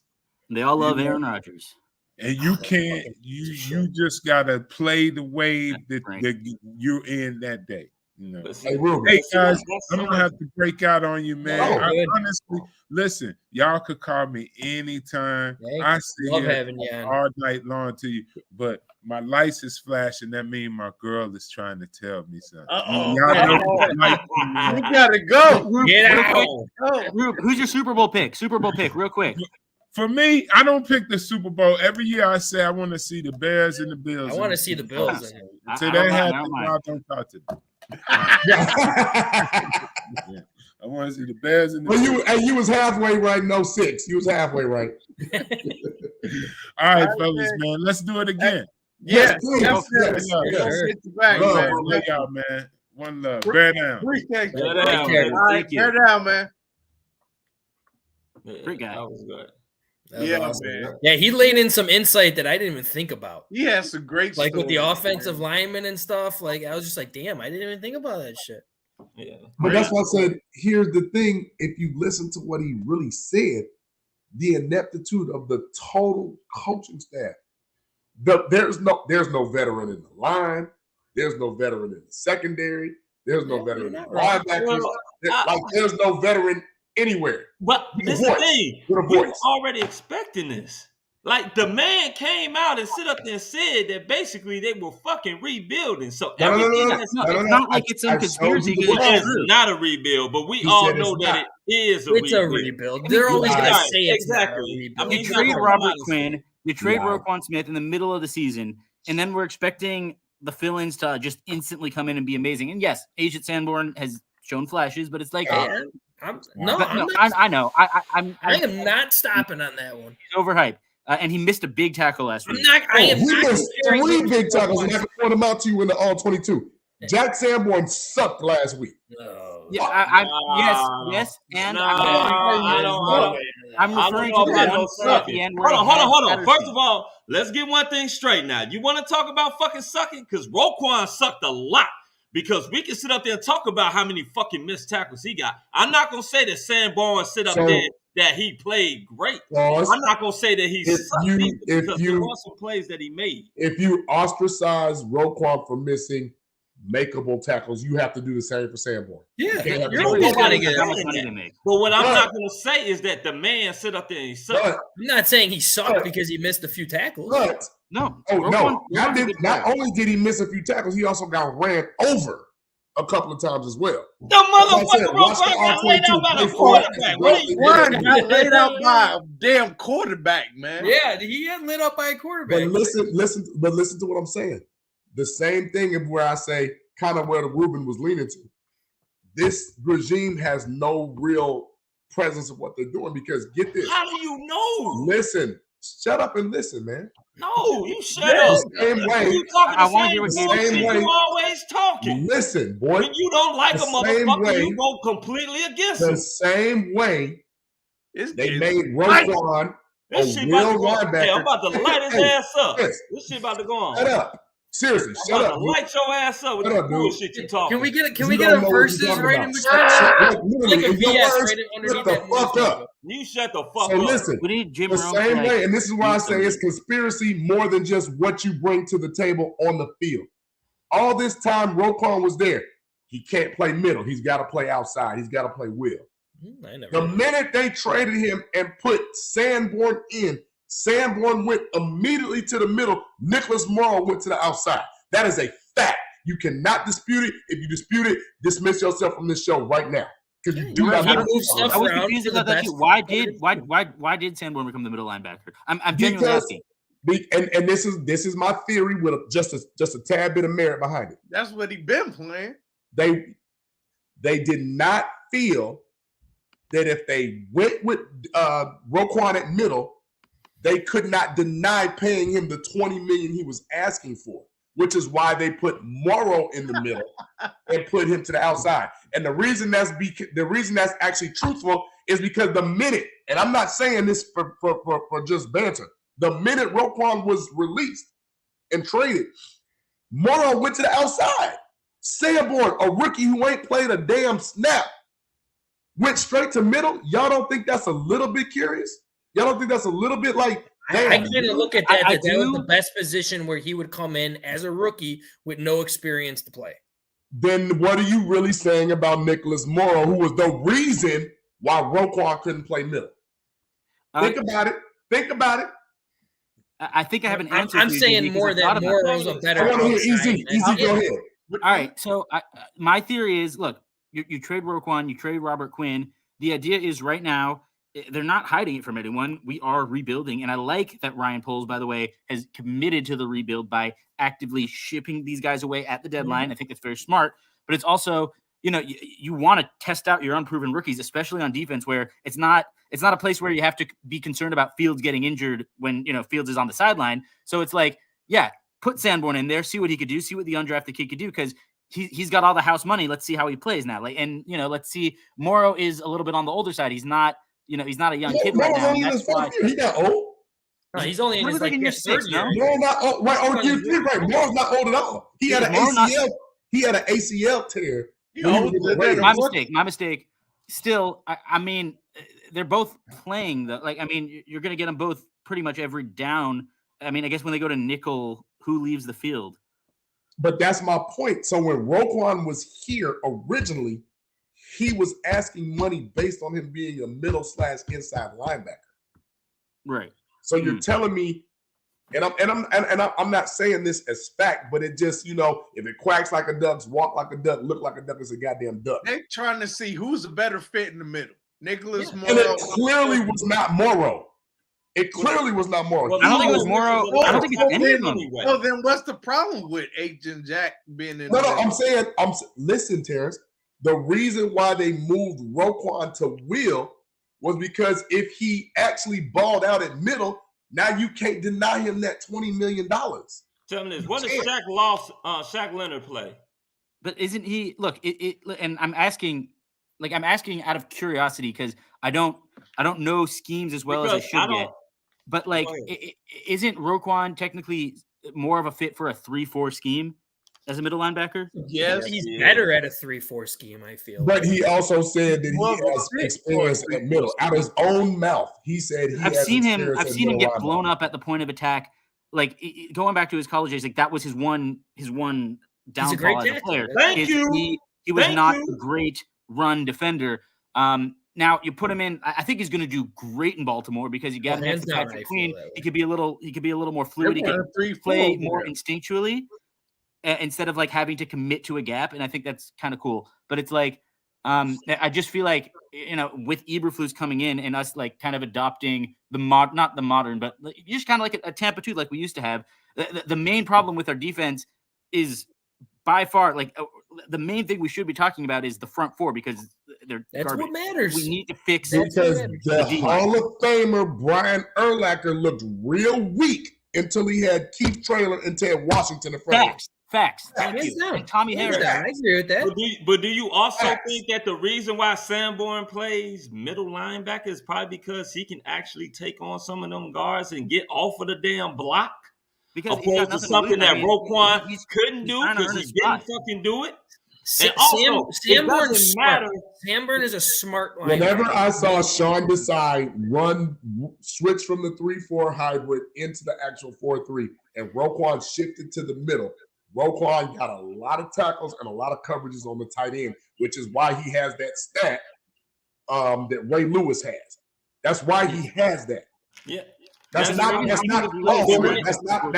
fake. That's not made up. That's fact. But when it comes down to getting paid, unless you're a rushing outside linebacker, his ass is going to get paid whatever the inside linebacker gets. Hey, Chris. He's not a Khalil Mack.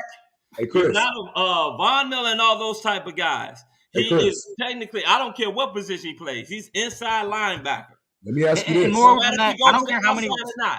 I don't care how many tackles Roquan gets if we're not getting to the quarterback. Exactly. I don't give a fuck He's about like Roquan. the second to third one of the But my point is, he asked them, let me play middle linebacker.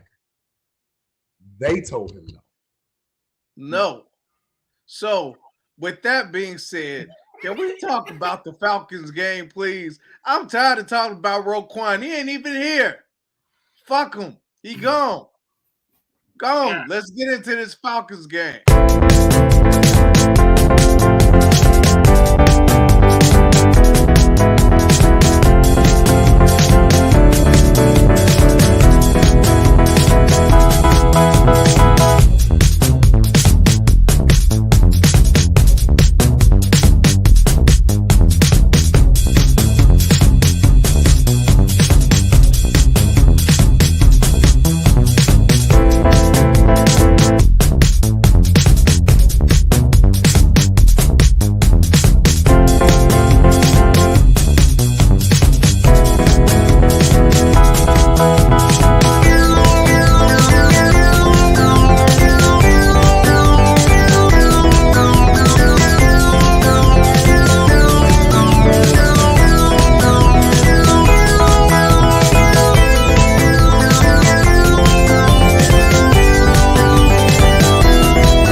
does anyone No, else think that? no, be quiet.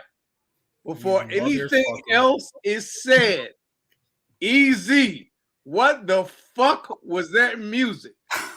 Mega Man meets Tecmo Bowl. I was just Honestly, gonna say that. That kind of was like Mega Man music. First of all, a lot of y'all were jiving to it. I saw y'all like getting into it a bit. I like Just it. saying, Like, it was pretty good, right? It's my friend, buddy of mine, Snocky. Dancing a little bit, but that shit, man. A buddy of mine, my Snocky. Lord. We ain't gonna get trademarked on makes that one and beats, get knocked and out. I But like that one. the highlights were dope, though. Yeah. The highlights were dope, and you There's picked nothing the wrong with the perfect music. ones. Oh, picked thank the you. perfect I think one. I did too. See, I wanted to make sure I prioritize getting the third down conversions because that's what I think our team does well, and that's what's giving me hope for the future of this team. Yes, And that's why yes. I'm not as Absolutely. critical as the offense is some. Is Fields and company are very good on third down, or they have been in recent games. And I just think that like when you're talking about a game, you want to look at really you could look at what happened on third down, and that'll kind of tell you what happened. In addition to that, when I judge quarterbacks, especially young quarterbacks, a lot of what I look at is how well do you do on third down and long on the road. And Justin Fields, he converted a lot of them. He got us down to tie the game. And then that last drive happened, kind of unfortunate, but hopefully when the Bears have a better defense, we're able to, not be in situations where we have to make fourth quarter comebacks all the time. But go back to that number, Easy, because if you look at all the third down plays, It's mostly Fields' legs. well, that goes to the off script portion of it, Right. where a certain play was called, and because of Justin's dynamic athleticism, he made the play where the average Trevor Simeon's not making that play.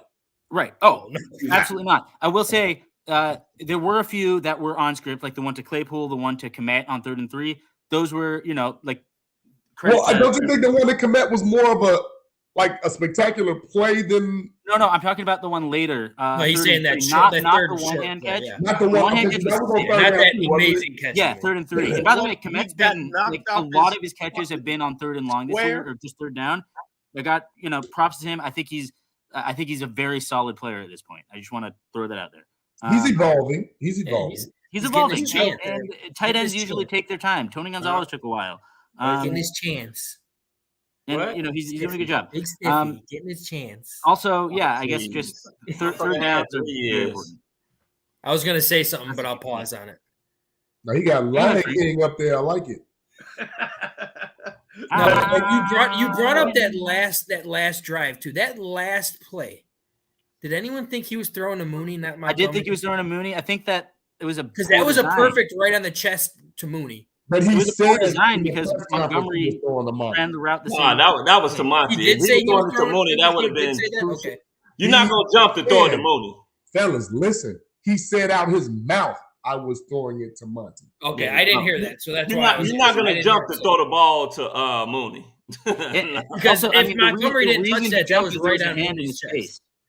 Well, And I'm not saying okay, it was a jump throw, but his hands were on it. So should he have caught it? Yeah, this might have been a little. Yes. yes. Your hands are on When that ball went through his hands. It wasn't off his fingertips and it went up. No, it was That here. shit through. Yeah. That shit went Absolutely. through. So yeah, Really, really called a call. what has to happen is Whitehair has to cup check the guy who has his hands in Fields' face. Get him to put his hands down. Yeah, I don't know why the too Bears aren't many doing bad that. passes. But bad again, so passes. Easy, I'm glad you brought that up because that goes back to kind of what Ruben was saying with the solidification of the offensive line. Because when you're in that, and this is where I'm saying I'm putting Getty through the ringer, you're in a 2-minute drill. You're in a 2-minute offense. You don't have time to pull 2 fucking quarterback runs before that was play even stupid exists. play You call. don't have time for that. Yeah, I was a little concerned about how ill prepared the Bears offense was to run a 2-minute drill, especially given the games we've been playing. Not great at all. And I mean, I'm not going to absolve Justin because this time I will. Last can a week, little not bit. so much. But look, again, and just take any criticism. I'll say this as the rookie now. Take any criticism I say of Justin Fields with a grain of salt because I understand he's a year 2 player and he's growing and progressing. And we're lucky to have him. But I still think at the same time it's possible to be critical of him. Yeah, definitely. I mean, you can definitely be critical of him.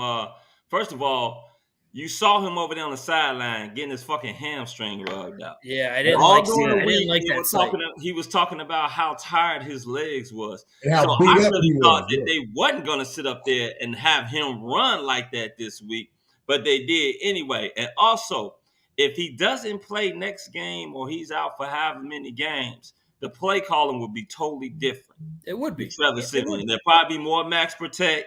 Mm-hmm. And I wouldn't be surprised if they allow him to swing the ball around. And Trevor Siemian gets to join a fraternity of just like some random slow-ass quarterback who just starts for the Bears, like just in an obscure game and probably does fine, not great. Kind of joins the Todd Collins club, Caleb Haney. Right. Yeah, but we don't. But see, but Evie, we don't want that. And let me tell you why we don't want that. Because here, full transparency. Let's say because we're playing the Jets, and they got a lot of shit going on over there too, right? So they're coming out right now with a defense who literally just gave up 3 points in 48 minutes of football, and they're mad at their quarter. Their defense, internal players. Are mad at their quarterback to where we might see Joe fucking Flacco. Joe Flacco's lit us up a lot in the past. A lot. Thank you, Frank. He has lit us up a lot. I feel like I think we beat Flacco a few times. We might have beat him, but it didn't mean he still put up numbers. But my point being is this.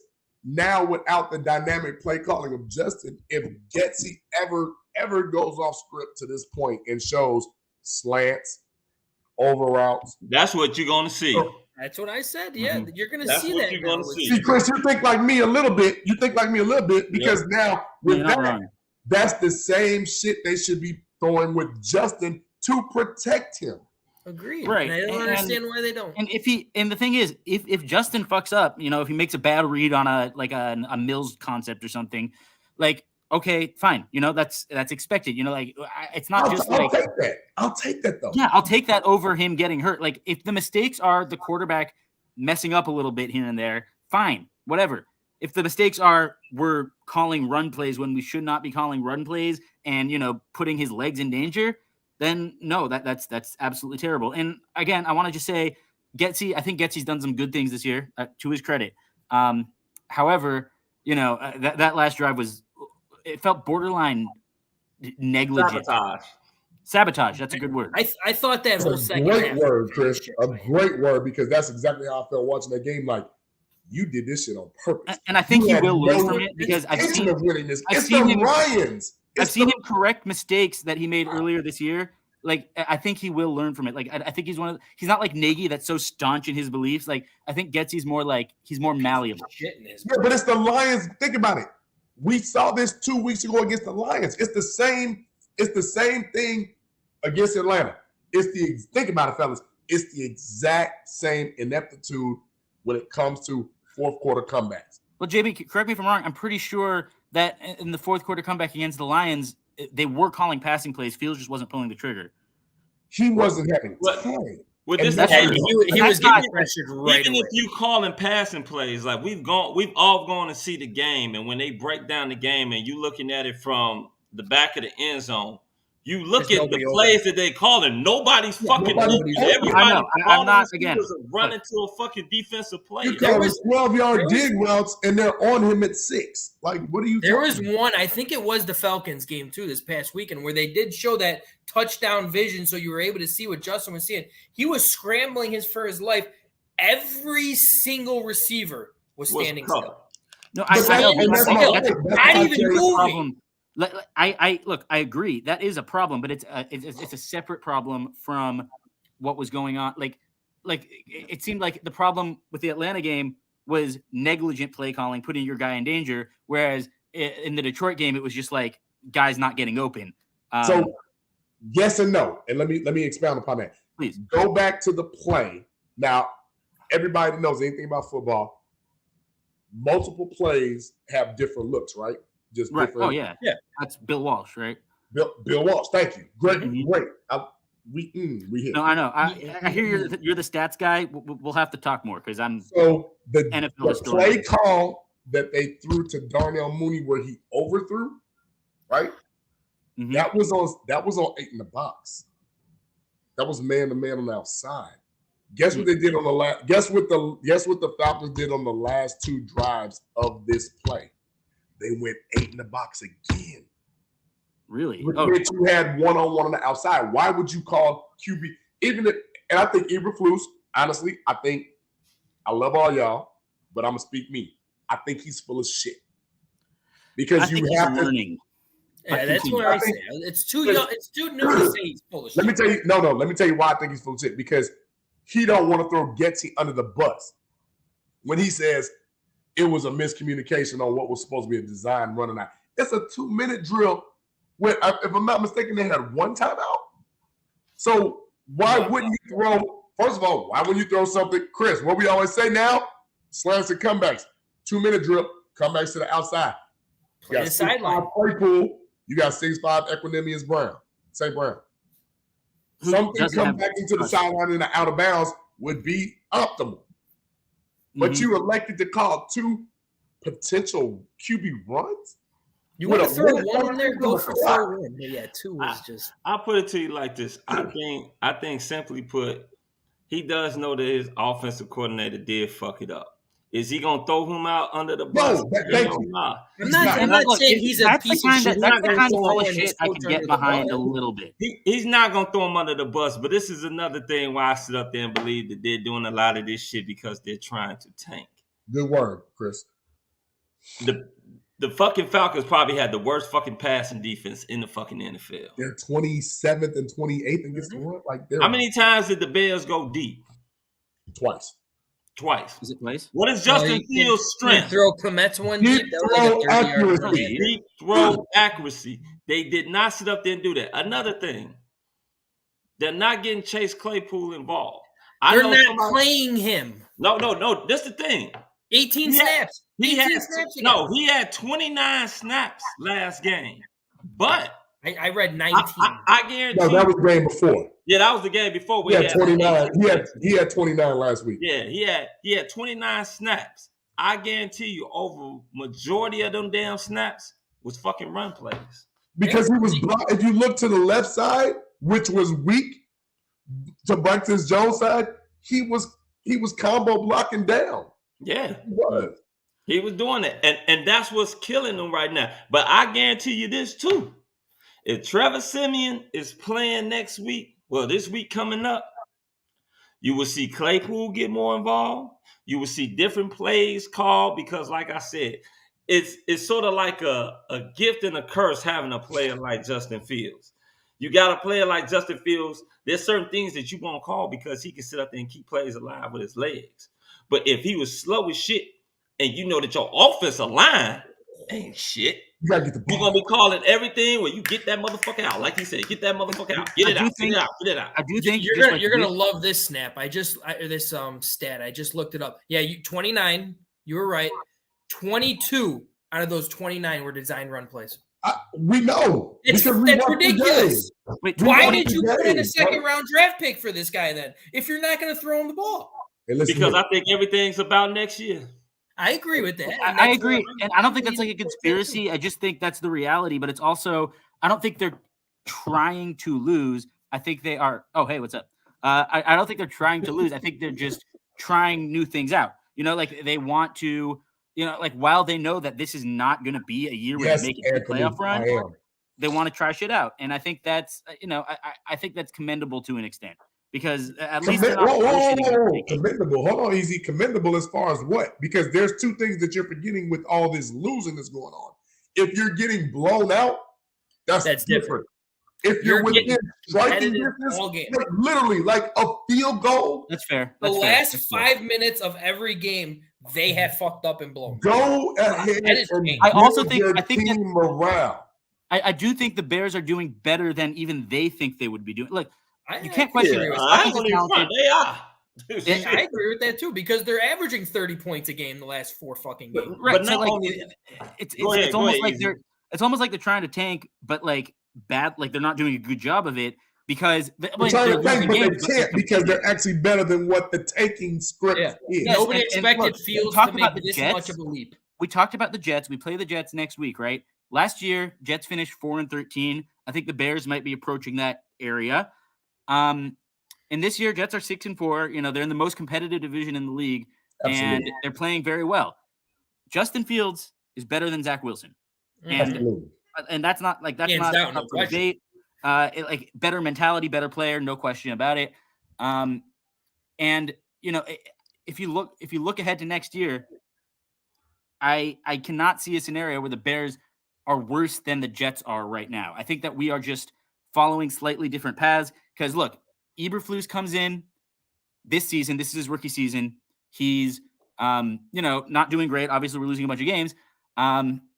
Next year, it's going to be better. It's linear with what Robert Saleh is doing with the Jets, right? Last year. Why? Okay, let me stop you because I'm that guy on the panel. Please, I'm that guy. I'm going to get him a T-shirt that says he's that guy, and it's going to have an arrow pointing up. That's going to be your Christmas gift. I'm going to look that shit up, actually. And I got some Uncle Nearest for you for the whiskey. So please be that guy. That guy is underrated. So my question, and I call, so full transparency for me, not speaking for the guys. Easy, when I say Scrooge McDuck, I'm talking about Ryan Poles. Think about what Scrooge McDuck used to do. When I talk about Coach Emoji, I'm talking about Eberflus because all he does is a bunch of sideline antics facially, and I don't see real coaching going on. But we don't. I don't think Lovey really did that stuff either, though. So Fox Sports cameras are very good. Lovey never did but sports cameras are daunting, but we also hear rumblings. We also hear rumblings from the locker room, like the way he coaches us is not the way he coaches us on game day. That has come up. Interesting. Practice Eberflus and game day Eberflus are two different people. That has been coming up, and that has become an issue. Hopefully, it's not an issue moving forward to where it divides any locker rooms, but that has been an issue. That sounds like something that could be worked on, but continue. It does. Right. Well, because he's new. He's got to find his niche, right? Correct. Beautiful, right? Great. But the thing that I have to have from him is not even accountability of team, but accountability of self. Because now, when you have literally about 5 to 6 of those games that you lost due to bad coaching. So you're either telling me as a fan and as media, one of two things. I'm trying to do this on purpose, or I really don't know what the fuck I'm doing. It could be a combination of both, honestly. And that's where I'm going, Frank, because if it's a combination of both, that's spin doctrine. That's what politicians do. I still give a little bit of the benefit of the doubt because the Bears personnel, like at the end of the day, our personnel does not match up with other teams. That's just a fact. Like our defense can't stop a nosebleed. It's a clear fact. It's just like that's why I credit Eberflus because we somehow are in all these games. And I credit Eberflus and Fields for that. But it's like, don't credit Eberflus because if you watch, Eberflus doesn't say anything. If you say, okay, case in point. Well, I don't know how he coaches. Like I'm not on the practice field. Coach that way. I don't know why. We watched a game. Go back when Eberflus sat on the sideline and watched the most egregious pass interference in the history of pass interferences next to the Stephon Diggs. Remember y'all? You mean the no call? The no call where the Miami Dolphins guy grabbed Claypool from the waist and pulled. Eberflus, he didn't get in the ref's face. He didn't yell. He was yelling at the refs. No, he wasn't. He was like, hey, ref, come on. No, his yelling, that was a yelling. How do you know the tone of his voice when you watching it on TV? Right, we can pull it up. Because if you really for your team, I'm willing to get thrown out that game for my team because you knew that was wrong. But this, like I keep saying, he doesn't. The thing is this: they know that Ryan Poles basically set this up so this team's supposed to fucking lose every game, and they're better than they expect. I think even that surprise fucking Ryan Poles is as quick as they are. What 3-9? They can be set. They could be 6-3. 7-2. Still worse than. I mean, better than that. Looking at the Jets, I would say what they 3-8. There wasn't one game where they were completely out of. Yeah, they came back a little bit. They came back a little bit versus the Packers. It was 2 games. And the Dallas game, I still think I forgot about the Dallas game. They were never in Dallas. But the thing is, we get 1 third down stop. Like it was like a 39, and like it's just this simple. They did not expect the Bears to sit up here to be in all these fucking games. Yeah, I don't think there was. I don't think in his wildest fucking dreams he thought that a team basically full of fucking damn near replacement players would be fucking with some of the best fucking players and some of the best fucking teams in fucking football, baby. And what that means is I had a chance to beat them all. And to me, that means we're ahead of schedule. Yeah. Oh, we are ahead of schedule. It's not about the schedule. It's not about the schedule at this point being ahead of schedule. It's about really truly evaluating your talent. And if you put yourself in a position to win, hold on. You put yourself in a position to win, think about what that does for morale. But like that locker room person. No, but but you're in every game, so morale doesn't get completely killed. Yeah, it kind of does when you have a chance to win. Blown out every single game, your morale is going to be shit. All I can say is this: as far as I know, me and Foulmouth have been collegiate and pro level locker room. Tell me I'm wrong if I'm telling you. And you on the hockey, right? On the hockey side, tell me that locker room dynamic does not mean a great deal to the players. I'm not saying to the coaching staff, damn near ain't talking about the GM, but just to the players. Like, man, if we got a chance to win, let's fucking win. Yeah. I think they want to. They just aren't. Players not out there. Like a close game like that, you're pissed. This is a question. I would like all of us to address this question. Will we win another game this season? And great question. Yeah. The biggest question on that is Justin Fields going to play a game this season? I'm going to say he's not going to play a game, then he's never. I don't think he will play. There's no point in playing him now. No, there is. I would be fine them sitting in. This is what's going to happen. We're going to accidentally win a game or two. I believe we will win at least one more game, like how you said. All I the only game I care about at this point is December 4th. Put the schedule up. Trevor Siemian is going to come and play one of these games. He is going to pass. It may be the Minnesota game when they have over 250. He's going to pass over 200 some yards, and then there's going to be a shitload of people that are going to come out, sit up there, and say, "Oh, the reason why the Bears couldn't pass is because Justin Fields can't pass. He can't read the defense. He's scared to pull the trigger, and all this type of bullshit." It'll literally, hey, real talk, fellas. It'll literally be week 16 or 17. Because week 16, the Lions may be whatever, but week 17, I'm guaranteeing you the Vikings have nothing to play for. We're not beating the Packers now without Fields. Look, well, first of all, we don't even know if Fields might play this week. I don't want him to play this week. I don't want to play this week either, but if that thing feels stiff whatsoever, easy. Do you know what the Jets front line looks like with Quentin Williams and them boys? Yeah, I don't. That's why I said I don't want him. I don't want him to play this week. I don't want him to play this week. I want him to play next week. I don't want him to play next week. I don't want him to play versus the Bills. I don't want him to play. I only want him to play Green Bay. I want to be Green Bay. Maybe Green Bay. Maybe Green Bay. I'll tell you this. If he does play, you won't be seeing all them fucking running plays. You will actually sit up there and probably see him air the ball out, or you're going to see a shitload of David Montgomery and Travis Ebner or whatever the fuck his name is. Can we see some more Blazing game too? Because like that. You have Corey Blasting game and they still don't. You know what? They ran Blasting game with Ebner. They didn't run him with Montgomery. That made no sense. A couple, but and they were good plays. Yeah, they had to. Best plays were with the fullback. Have you seen Ebner run? I have, but what I'm saying is that speaks to the ineptitude of Getsy. Like if you have short yardage and you have Blasting game and Montgomery, go ahead and get that short yardage, man. Well, I'll tell you this. It's going to, this week coming up, if Justin Fields does play, it's going to say a lot about Luke Getsy because he's going to have to totally change the plays that he's been calling because you don't want him to take no hits on that fucking shoulder at all. So it's going to be probably a lot of play action, a lot of rollouts, or hopefully he'll call a bunch of fucking quick passes or screen passes. Should.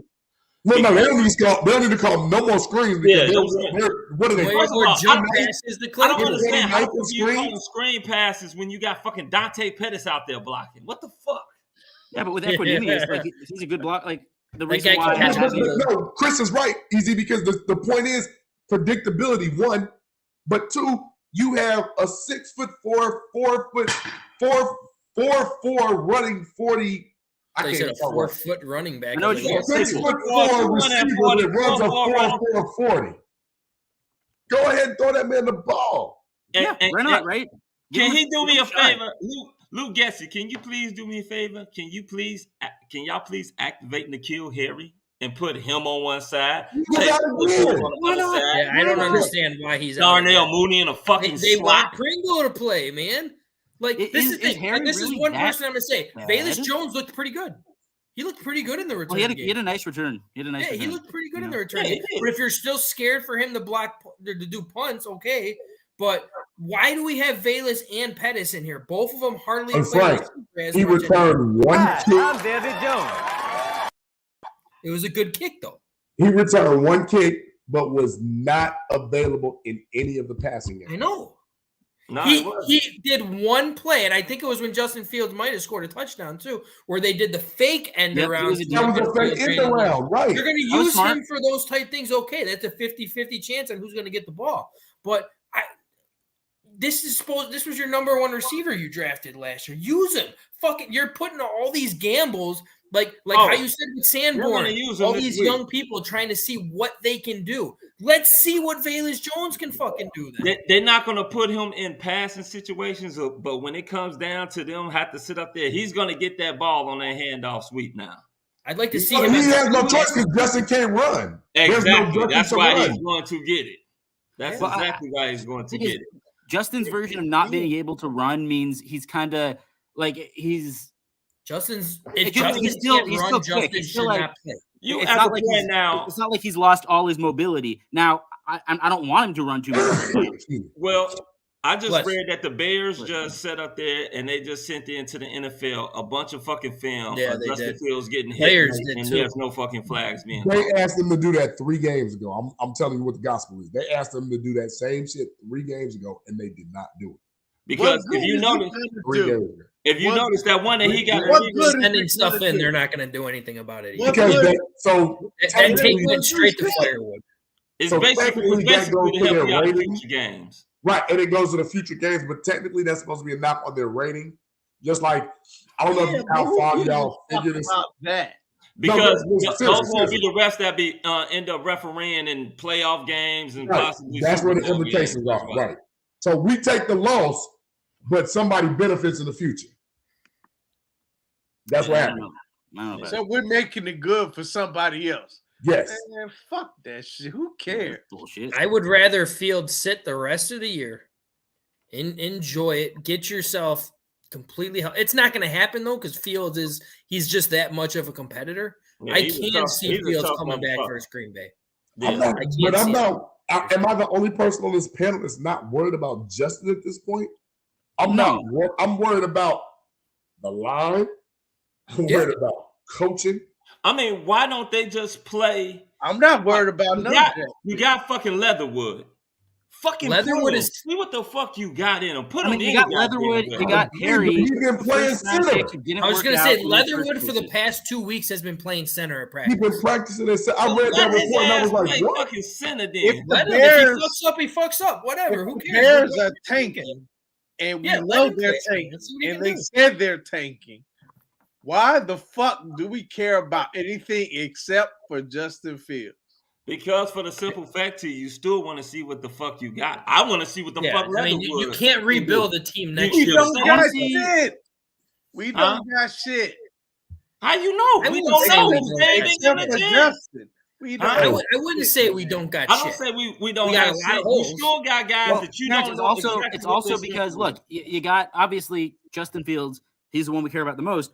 But how do we know if Justin Fields is good? If he's able to build chemistry with all the other players. So I want to see, I want to see how Harry has chemistry with Fields. I want to see St. Brown. I mean, I don't want to see too much St. Brown, but I want to see more Mooney. I want to see more Claypool. I just want to see how these guys are able to establish that connection. That's one of the positives that I was saying. Like he and Kmet seem to have a little bit of something down, and that's to answer your question. That's why because you care about the chemistry with all the other players. Agreed. Because that's the chemistry you're going to want for your future. For the rest of this season, we ain't got shit.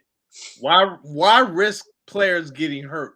What you talking Well, we want to about? beat Green Bay. You still want to see guys play. You I want wanna- to see you Dean wanna see Eisen play. I development. want to see fucking I You want to wanna see see Larry Boone improvement come and back in there. development. I want to see Leatherwood sit up there and play. I want to see what like he said, what type of rapport that he would have with Chase Claypool. I want to see fucking N'Keal Harry, Chase Claypool, and fucking Darnell Mooney all The in at the only same thing, time. the only thing that we do not want to see is Mustafa under something.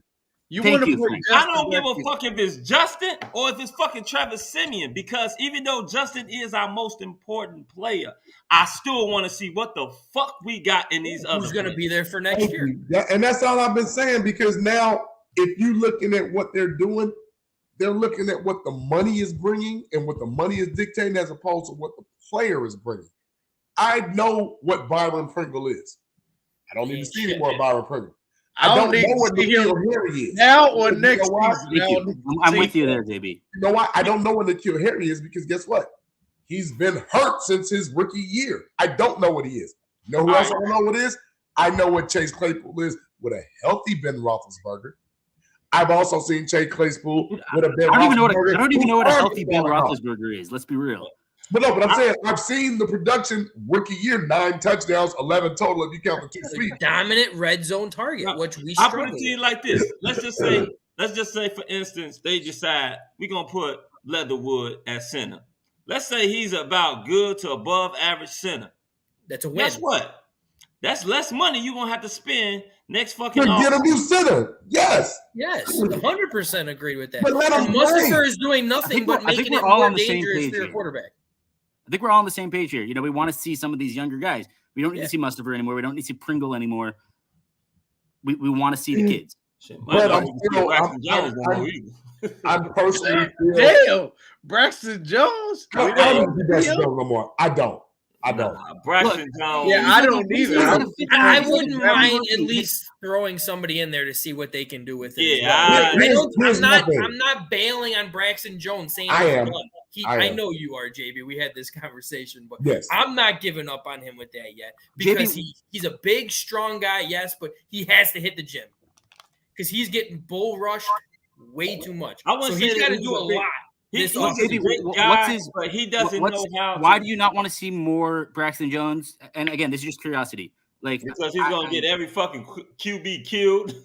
Well, he does lead the NFL in quarterback pressures. Oh, that's a good reason. Well, that's number one. That's number one amongst all starting tackles. But with me personally, I feel that if you picked up Alex Leatherwood, who was a number 19 overall first round pick, who was drafted from Alabama as a left tackle. Great school.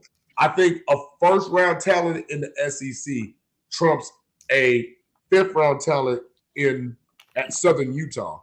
And you have to see what that kid can give you. I agree with that. It's he and N'Keal Harry are very similar, right? Like they both first round. Well, no, because N'Keal Harry, he's been in the league for a few years too. Unfortunately, is always going to be linked as Bill Belichick didn't like. Right. I'm just saying the similarity is they're both first round picks who failed in their first place. That's the only. The only. And I want to see them both play.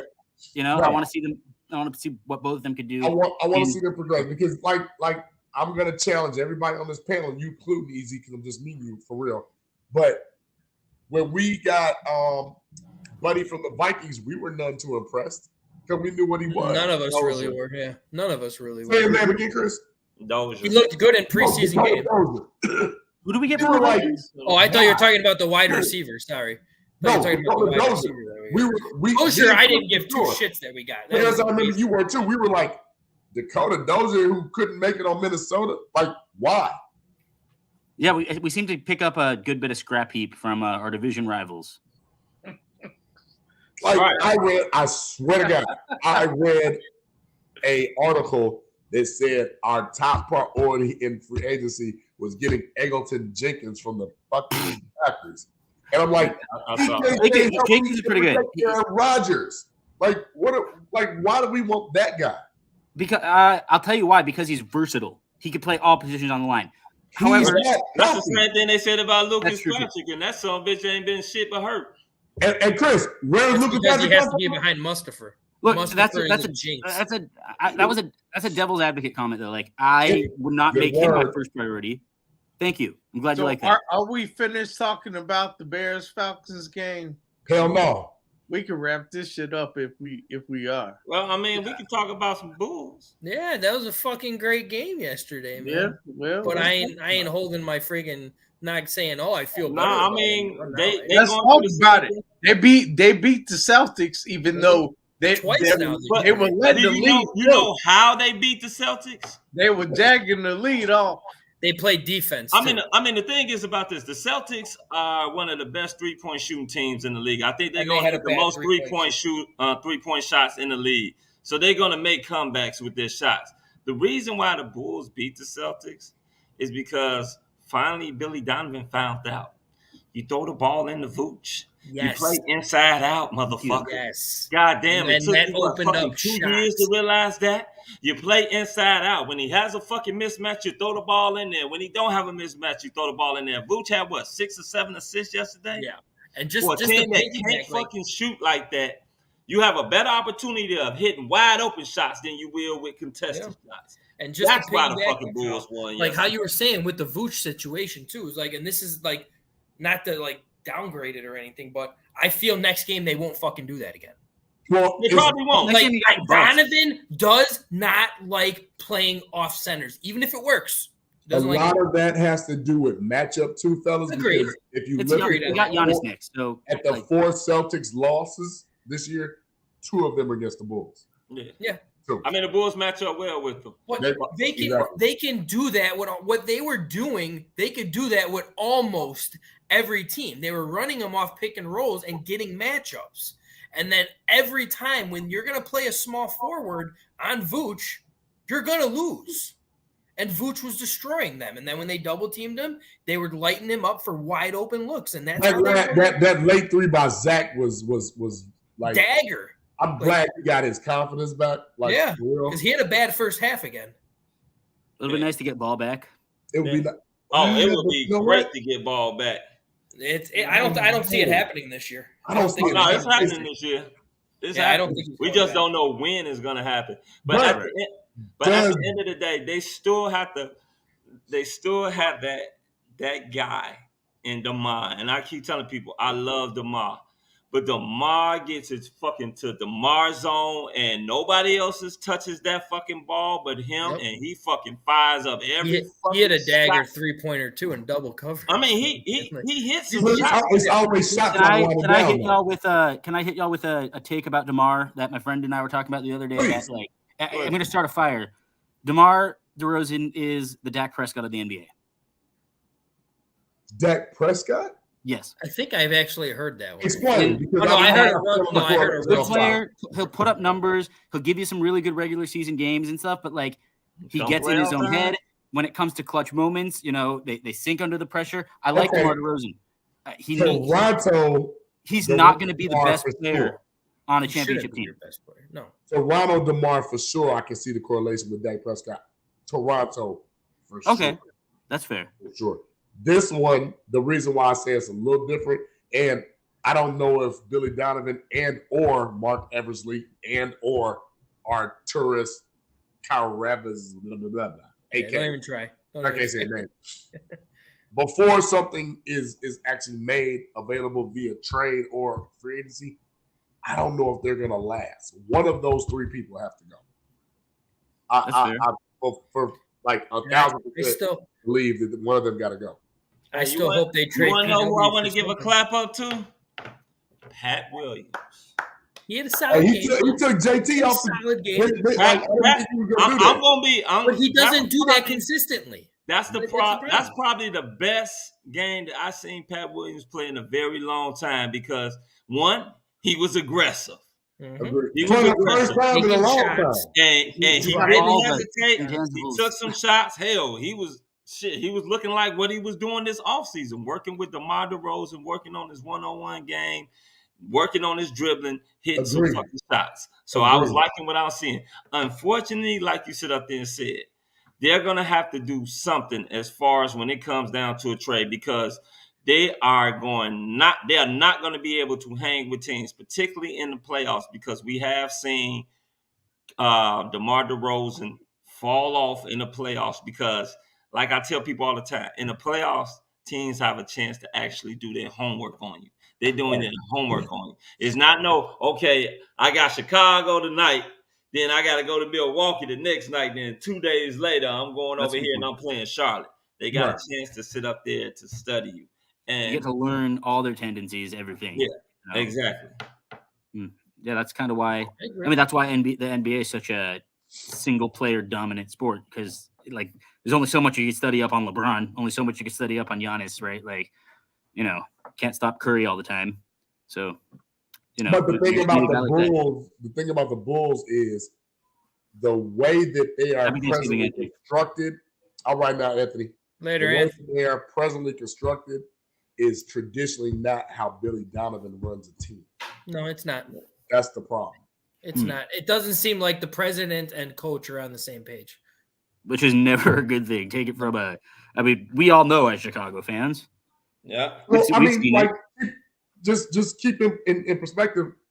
Billy Donovan was hired because his name is Billy Donovan. He wasn't hired because he actually did it. I could agree with that. That's fair. Think about it. What has he, minus the Florida days, what has he really done in the NBA? He took an OKC team to the finals. That's what. No, he didn't. That was Scott Brooks. That was not Billy Donovan. That wasn't okay. I did not know. Scott Brooks was the head coach that took OKC. Donovan took them to first round exits all the time. Then. So again, I'm asking you, what has Billy Donovan really done but be a part of that network, being a part of that system? I never liked the signing, never agreed with the signing, still don't like the coach. Yeah. So he's better than what we had. I'll put it to you like this. Shit. Only time will tell. Shit. Let's go on here. Let's get to some shout outs. Where's Tim? Anybody see him? I see in the background. He's doing his producing shit. Oh my God. Remind me of, remember the Bud Light commercial that was like, what's that? We'll have to try to broadcast that where T like puts a different person on the screen at once. What's that? Yeah, y'all sure we won't get dinged for that shit? Hey, you know what? We do not own the rights to none of it. Yeah, right. I said it. Suck it. I don't own the suck it in wrestling either. So let's get to the shout outs. The Easy, you up first. You the rookie. I am a rookie. Yeah, so fill me in, coach. Let Easy finish. Shout out to any and everybody that's aware of what you're doing. And whoever you want to say what up to. Easy, I'll give the first shout out. Give me an example. Give me an example. Shout out to all 4 of you guys. Well, 5 now. Welcome, Easy. Happy that you're on here. No, it's 5 of us, Frank. It's 4 excluding you. It's 5 altogether. Thanks, T. Thanks for the math. I appreciate that. He didn't have his I got straight A's in math, man. I was straight A's in math too. I hated it. I'm here for evidently not. So, other than that, on the chat, another very nice lit chat. Anthony pretty much always on here, constantly start to finish. Same with JB's mom who tuned in too. The podcast mom, love your mom. Happy you're on here all the time. Other than that, I didn't see anybody new. It was all of pretty much our originals always still on. So, but it was lit again. A lot of questions. The guest, great guest, brought up a Ruben, a lot of like insight as far as stuff that I didn't even think about. That and really great stories. Yeah. Absolutely. It got me a little upset to hear that they had a plan for Berrien to score in the Super Bowl and they just couldn't get it to him. Son of a bitch. Did that just kind of like burn your butter just a little bit? That burned everyone. I still haven't recovered, man. That's just because now I'll have to live with. The minute that he said that, I was like, I got to go back and watch this game so I can watch Bernard be open. I'm going to go watch it now. I am going to go watch this. Instead, let's throw a jump ball to Moose on 2nd and 1. Second and 1. Yes, son. All right, God. Sorry, I mean, I'm. Everyone in the chat, all you guys, everyone in the chat, everyone watching later on. Happy Thanksgiving. Oh yeah. Yeah, happy Thanksgiving. Other than that, hey, that's all I got. Next time. That's cool. All right, easy. All right, yeah, I guess shout out to y'all for adding me to the team. I feel like a part of the team, which is great. I love doing this. I guess I'm going to be having a podcast on this show or on this network Thursdays called Easy Does It. Shout out to my mom for giving me the best initials possible, and and my dad. I guess he was a part of the process too. And shout out to you guys. It's been a lot of fun. Yeah, and, man. I look I'm forward. hoping he was I look forward to the day when we're talking week after week after wins, and we get to celebrate and we get to get excited about some good Bears football. And I think those days are gonna happen sooner than a lot of people might think. My man Z Force. Yeah, nice. Haven't seen him in a while. Oh, and Gary, who won? If you can type in real quick, who won tonight? Gary's our resident referee. I want to know who won. Got it. Who won what? With state playoff. Wasn't it like Carm? Oh no, not who was it? It was a big game tonight. Oh. Yeah, I saw somebody like posting it online, the score. I can't remember who won though. Shots. EW in a blowout. JB. So my shouts out, obviously, shouts out to my mom, always representing, always there for us.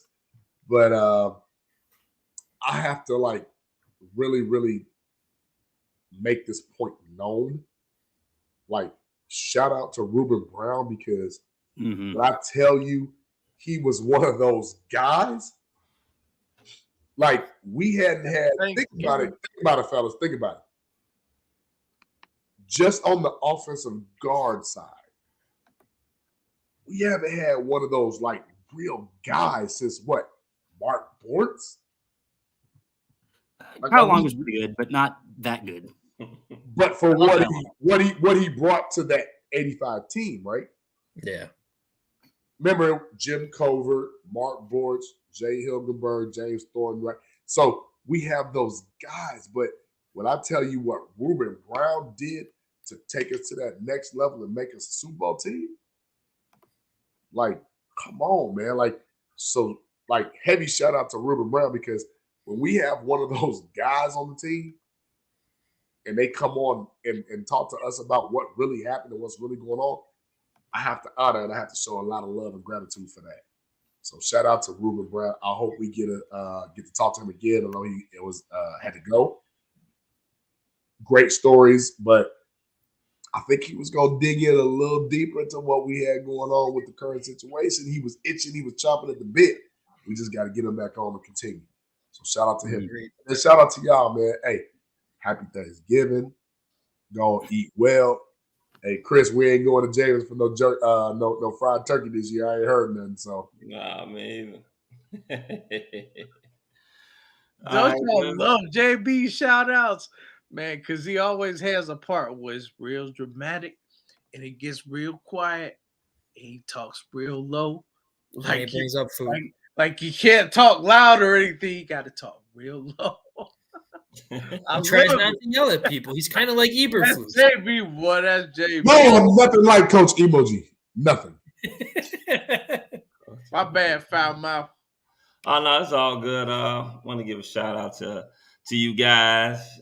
Easy. Shout out to you for coming on, being the new rookie on the team. Welcome. Thanks, bro. Appreciate it. Yes, give a shout out to Ruben Brown. Big Rube came on here, was a big fan, loved him at Buffalo, loved him even more when he came to Chicago. And I love the fact that he sits up there and he still to this day has love for the Chicago Bears. So yes, that's what's up. Want to give a shout out to everybody out there in the chat. You know what I'm saying? The chat was lit. A Stewart, represent always, John, Mom, and everybody else that was out there, J Net. Ms. Johnson. Give a shout out to Ms. Johnson. Oh, that's Jackson, damn it. Yeah. I want to give a shout out to It's Miss Parker. Hey, Parker, yeah, where the fuck was that? You just said it like it was Miss Johnson. What movie was that? Right. I want to give a shout out to a guy that I definitely think that needs to make it. Give a shout out to my man Devin Hester, who definitely needs to the Hall of Fame Semi-finalist. this second time around. You fuckers should have put them in the first damn time, but that's a whole nother story. So shout out to D Hess. Shout out to everybody that's going to enjoy their gobble gobble turkey day. You know, I know we all going to be eating some fucking where. Some of us going to be eating turkey. Some of us going to be eating other things. So Stuffing. It's all good. Shout out to T. Shout out to your pops once again. Hoping everything's going good with them. And after that, shit, ain't got nothing else to fucking shout out. Can't shout out to the kids because their ass gone. Oh, you ain't taking no phones tonight. Nah, I ain't got to take no phone. Their ass gone. So shit, ain't no shout out to them. I'm done. All right, pull out your motherfucking violin. All right, first I want to shout out Big Rube, man. Big Rube is awesome. Those stories were funny as hell, especially about Bruce Smith not talking to him. But when Walter Payton came in the room, oh, he was talking. He was humming. I love that. Yeah, I mean, love that. That's the kind of respect Walter Payton commanded, boy. Absolutely. But yeah, big shout out to Big Rube. Shout out to the chat. A1 mom of the chat, JB's mom. Appreciate you. Miss Jeanette Jackson, if you're nasty. I don't even remember what your last name was, but Jeanette, shout out to you. Happy Thanksgiving. I know you're prepping for your meal tomorrow. You probably have like 10,000 things on the menu, like a lot of black folks do. And you probably gonna cook it up. So happy Thanksgiving. Shout out to all of our sponsors, Tilly's, Moore's, and the newcomer. I forgot their damn name. Hugh. In the zone. In the zone. And Hugh. Both of them will be newcomers to the CCP family. So appreciate y'all. Easy. Glad to have you on the team, bro. Yeah, I'm glad to be a part of it. This is fun. You know, this is like I was talking to Terrence about yesterday. You know, this is just what I love doing. I love talking Bears. Love, putting together highlights, whatnot. Love talking. I love your mom. I'm a talker. Oh, speaking of love and talking, that's JB and Frank. They are talkers. Yeah, we fucking talk like this. Why else would you want a podcast? Yeah, exactly. Get in where you fit in, Easy. Get in where you fit in, because I'm not talking next week. Huh? You're just gonna sit there all day. Oh man, don't be like that. I'm just telling Easy you gotta get in where you fit in. Would you rather have that or be like Foul, who's quiet? Hey, look. But then when something hits, it's like, I'm not quiet. I just let you guys talk. No, Foul gonna take the alley-oop and cuss you out. he waits for his opportunity and he pounces on your ass. That's what Foul does. Anyway, Easy, I was saying that sometimes you just have to get in where you fit in. Like I just get in where I fit in, or I'll just talk over them, or I'll just say, "Hey, hold up." But I mean, it's a feel it out kind of thing. But look, I mean, gonna do that. But all y'all have good points, and I do want to hear what you all have to say. It's just it's a condensed format, and there's there's 5 of us, so we're gonna talk. There's always a debate, but every single one on here loves each other, man. Yeah. We're all rooting for the same thing. We're like brothers. So actually, I do want to check on that. Are we Cubs or Sox? Sox I'm here. Sox. I'm Sox. Sox? Okay, I'm probably the only Cubs fan in the bunch then. Oh, okay. We got. I like the Sox too. I have nothing against the Sox. I don't have nothing against the Cubs. Mute them. Sorry if that loses some respect, but you gotta Kristen. Yeah, we got Kristen on here too. Kristen is she's another person on the team. She's a Cubs fan, so you got at least one ally when it comes to that. Right. Okay. Look, I just don't like St. Louis. I have nothing against the White Sox. White Sox are cool. They're also Chicago, right? Like, so my next shout out, of course, is my pops. Pops is at the crib. Nice. Getting ready for Thanksgiving. That's what I'm talking about, T. That's awesome. Yes. So Pops is good. I mean, they're still, we ain't out the woods yet. But process, man. Pops is chilling. Pops was eating pizza last night and watching the Bulls game. Oh, good. So yeah. But thank you for your prayers. Keep praying. It takes a whole community, a whole village, and that's what we're trying to build here. And we can talk about these things with each other. I feel like I can talk about them with my brothers. I feel like I can talk with them with the people in the chat and tell you what's on my heart. And right now, my pops is on my heart. So I need you all to help me lift him up. For sure. Always. Sure. 1,000%. Always. I think that's my last shout. So I don't think so. Easy. We have a thing here where when we are finished shouting out, we always give a couple of messages like this. You got to decide whether you're a wolf or a sheep. I'm gonna eat that sheep on Thanksgiving. So we always drink now. We always do something easy. Right. So do I have to decide right now? What if I don't want to be either? He's got plenty on there you can choose from. If you want to try something. You don't have to decide on anything right now. This has been a Chicago Clubhouse Network production. Yeah, Frank ain't gonna be able to watch this shit.